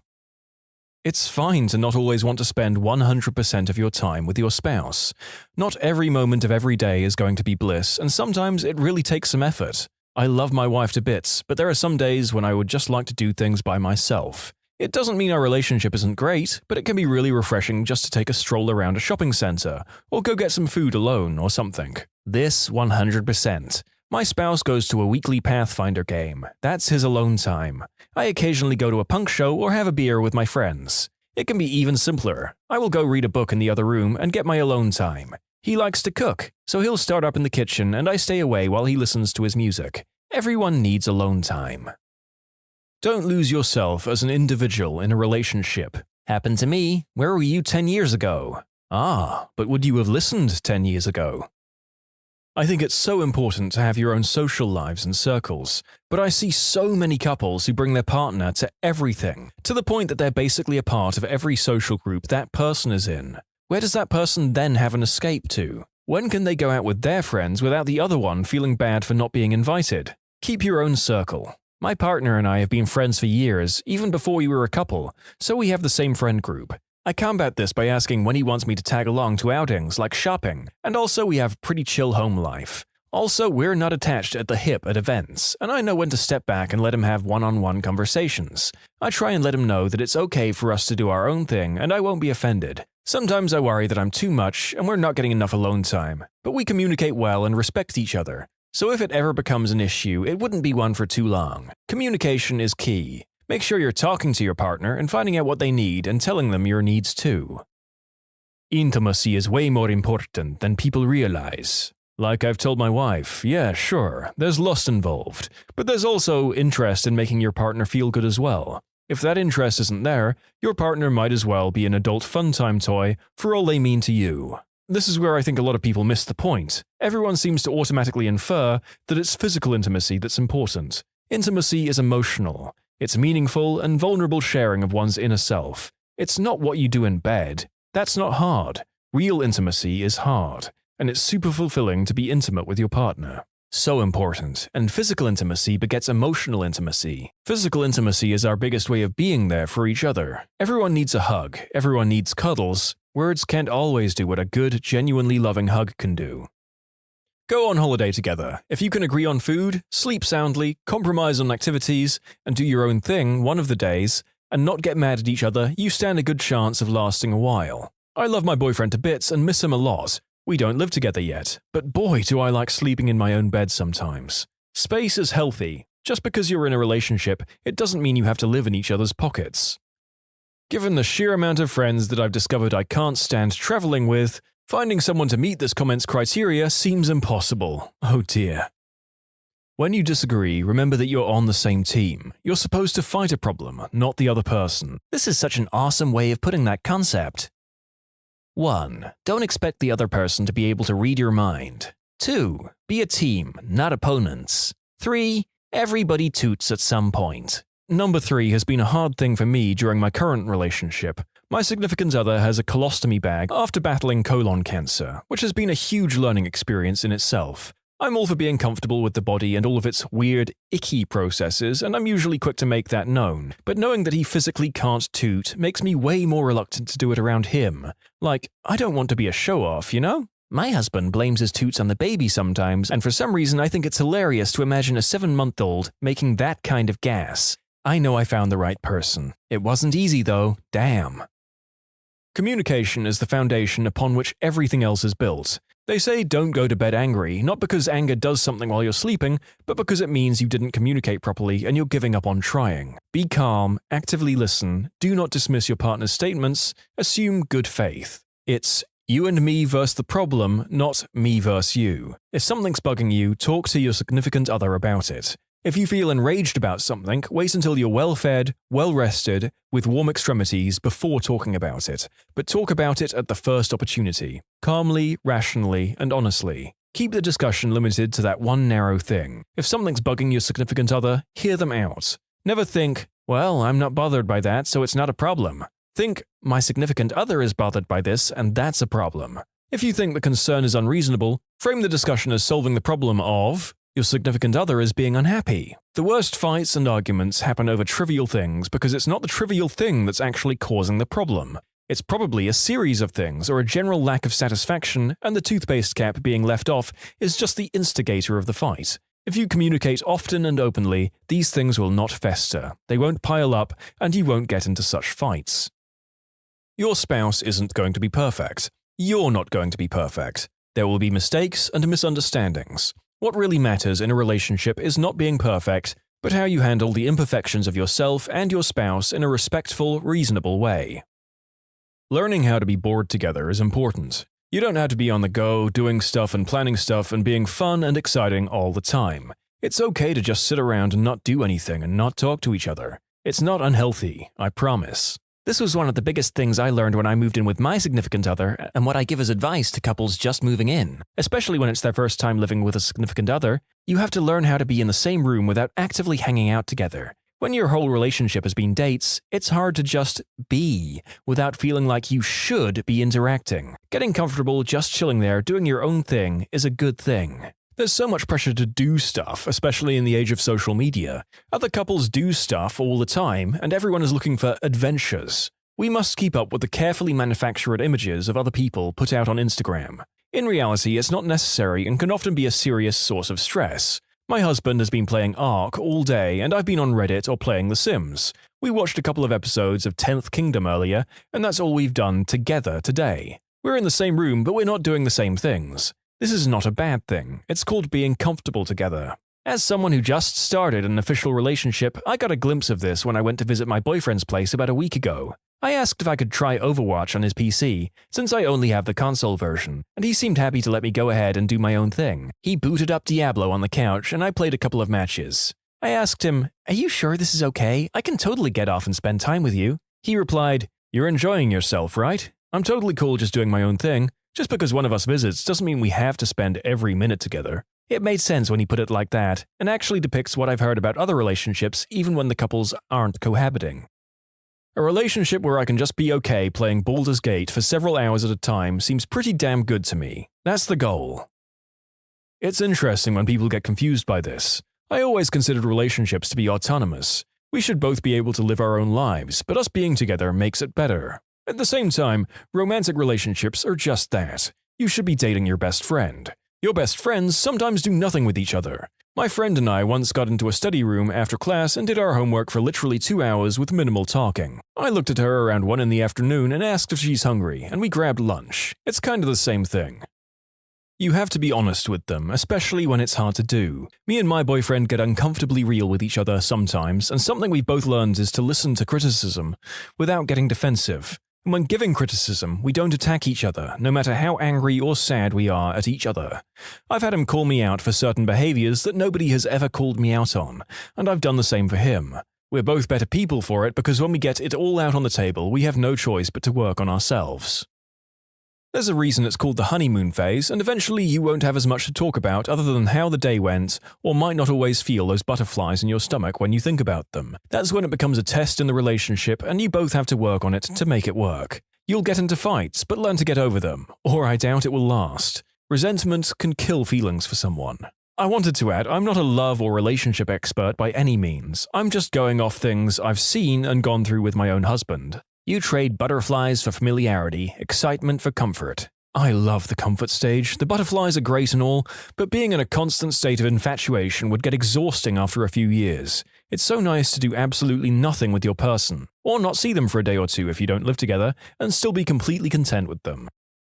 In an ideal relationship, the contributions are 60-40, where both partners are the ones trying to give 60%. My mom asked an elderly couple who'd been married for decades what their secret was. They said that they act as if being nice to each other is a competition. That's always stuck with me. I've been married for 28 years. When I was engaged, a dear lady, then in her 80s and still very much in love with her husband of 60-plus years, told me this: "Just because he's your husband, don't think he requires less regard than your friends. Before you yell at him for something, anything, ask yourself if you would yell at your friend for the same thing." What she was trying to say is that being married, together, is not a free pass to stop being a decent human being. You're going to get annoyed by the socks on the floor, but is it an excuse to fly off the handle? Respect and common courtesy are my recommendation, and you don't need to keep score. There's no winner. I can't praise this enough. I see couples snap at each other all the time over the silliest stuff and wonder how it must feel to be constantly on guard like that. Just be nice to each other. If you can't stand to be nice to each other, call it a day, man. Life is too short. My husband and I have to check in on each other every once in a while. For some reason, it seems like I'm meaner to my husband when my family is around, and he's meaner to me when his family is around. We come up with a phrase that we whisper if we're in public: "Quit being a butthole." We use it to remind each other to be nice without having to justify ourselves at the moment. It really works because if he says it to me, I automatically check myself, even if I don't think I'm being mean. I love him and I never intend on coming off as a butthole. Listen to them, communicate with them, compromise sometimes, and frick them regularly. To elaborate on compromise, it doesn't always mean something we'll both enjoy. At times, it will very likely mean today we do something that my partner likes and that I sparingly tolerate, but tomorrow that reverses. My ex refused to see that side of a compromise. I would see horror films with her, because to me, spending time with her was more important than avoiding seeing a horror film. If I wanted to see a film that she wouldn't like, asking her to see it with me was forcing her to do something that she didn't want, and was therefore unfair. And for the love of God, do not start dating a new person as a way to get out of a bad relationship. That is extremely unfair to the new person you entered into a relationship with. Guy here, this probably sounds simple, but here's what I've learned. Know yourself, where you're at in life. If you're in a crap storm, legal crap, money crap, substances and booze crap, legal crap, you're probably not ready for anything serious. Clean up your act first. Be honest. No matter how fricked up your crap is, if you want to move forward in a serious way, all the cards have got to be on the table. Take it slow, get to know each other, but in the end, no secrets. There is some crap that's nobody's business, but I'm not talking about that. Know her, what she's been through, and what she wants out of life. You both need to be pretty much on board. You need to be heading for the same thing. Kids, buy a house, or gypsy life, doesn't matter. Keep an eye on things. You need to make sure she's doing okay, and let her know you're doing okay. Same with her to you. After that, it's just dodging stupid. Sometimes you have to spend years with crappy people to realize what you deserve. It was never a waste. You needed the experience to figure out what works best for you or what to avoid. You'll never forget your exes. They were there for a reason. Good to get something from the School of Hard Knocks on here. A lot of these is from people who seem to have been happily married or together for a long time. Sometimes you have to muddle your way through until it works. Relationships are work. They aren't always fun, you won't always be madly in love, and you can't put them on a shelf and ignore them. No, but you shouldn't shun the work. Too many of my friends are toxic in their relationships, ending them summarily just because any work is seen as too much. Or let relationships turn toxic because it's easier than maintaining healthy ones. Always be mindful and thoughtful to that person's love map. Like they might need a quick text every morning when you get to work letting them know that you're safe. It makes zero sense to you, but knowing it's something small and means the world to them, well, why the hell not? They might get stressed out, and you helping clean the house for when they finished work might mean more to them than someone else you've been with who wanted flowers to show love. Know what it is that your partner loves and make them feel loved too. And if it's just a text to say you love them and you're safe, it's a 10-second message to type. For frick's sake, that's so little time in the span of an entire day. Why not do it if you know that it makes them happy? A little off topic, but I've found that prioritizing the relationship correctly helps a lot. My roommate is my best friend, but he's a roommate first, a coworker second, and a friend third. We talk about finances and housework completely differently than we shoot the crap. This helps maintain efficient lines of communication regardless of what's going on. When someone shows you who they are, believe them. If they're mean, if they're vindictive, if they use you, if they show you that they don't really care about you, believe them. If they make you feel inadequate, on edge, scared, nervous, unworthy, or like a disappointment, believe them. If they're entitled, narcissistic, sociopathic, manipulative, or unfair, believe them. Life isn't a movie, and you can't fix people who don't want to be fixed. More often than not, they're just who they are. So take off the rose-colored glasses and stop thinking love will find a way. If it isn't working, change it. Don't spend your precious time lamenting over a person who wouldn't genuinely lament over you. This sounds bleak, I know, but relationships and love are supposed to be the most beautiful things in the universe. If your relationship is not improving your quality of life on the aggregate, you need to seriously reassess what you want in life, because you deserve better. You only get so much time to find people in your life that make it worth living. Don't get caught up on people who will make you wish you'd never lived it. Yes, you gotta make sure you're choosing them as advertised, not falling in love with their potential. Don't think your perspective is bleak at all. I think it's balanced and disillusioned. In related vernacular, choosing to believe who someone is a great example of living life on life's terms. It's not always easy, but it gets you out of a lot of unnecessary wrestling matches. Probably not going to get this right, but it hit me the hardest after spending 5 years in a toxic relationship. The idea that everyone in their lives is working toward creating a jigsaw, each part of their life, be it work, relationships, or hobbies, make up parts of that jigsaw. Everyone's is different. Some people's careers make up the edges, the less important and interesting parts. Some people's are their relationships. What's important is the center of the puzzle. That's what people are working towards, their life's goals. When you're in a relationship, your puzzles combine. You eventually start working towards a shared goal. You might make some compromises on what goes to the outer edges, but you should both be working toward the same center. Occasionally, it turns out that the centerpiece you were working towards with your significant other isn't what you thought it was. This sucks, believe me. It really freaking does, but there's nothing wrong with cutting your losses. If you're going for a different jigsaw and the pieces don't fit, you won't get a coherent picture. I hope I explained it right, and yes, it's been taken from Daniel Sloss. He puts it way better than I do, so I would recommend checking him out on Netflix. If you go into a marriage or long-term commitment with the impression that you'll be happy all the time and your life will only change for the better, you're absolutely wrong. Be realistic that there will be days where you won't be able to stand each other, your lives may absolutely hit rough patches, and you will not agree on how or why that situation occurred, or even how to get out of it, and the like. Came here to say this, and when you have kids it tends to get even more difficult and adds even more fights and resentment. Life changes, and so do relationships. The butterflies and weak knees only last so long, and that's okay. It's not a bad thing, it's just different. Don't just look for the person who makes your heart race, look for someone who you can also see being best friends with. Because in the end, that's what you become, best friends. Friends fight, but best friends always, or usually, find a way to work through it together. Oh, and it's also my experience that having one shared hobby and one independent hobby helps too. My husband and I game together, but if I need a break from him or vice versa, I'll go read a book and he'll watch sports or whatever. A study of long-term relationships found that successful relationships have one major thing in common. The spouses are verbally supportive of each other's interests and thoughts. For example, if your spouse is very excited about Pokemon Go and wants to tell you all about the monsters that they caught that day, the supportive spouse would listen to them talk about it and be excited for what they're excited about, even if they don't know how the game's played or they think that it's stupid. The couple that's going to divorce, that other spouse would say, "I don't care, that game's for kids," or be generally dismissive of the conversation and change topics. Support what they're excited about as much as you can, even if it's just listening with a smile on your face while you do a shopping list in your head. Without bypassing the obvious one, which is the importance of communication, my mother always told us how you say something is as important as what you're saying. From the tone to how a subject is approached or delivered can make the difference between opening a dialogue or having an argument. Another good one I've seen around Reddit, it's you, plural, versus the problem. If your significant other has a healthy relationship with their ex, especially when they have kids together, it's a good sign.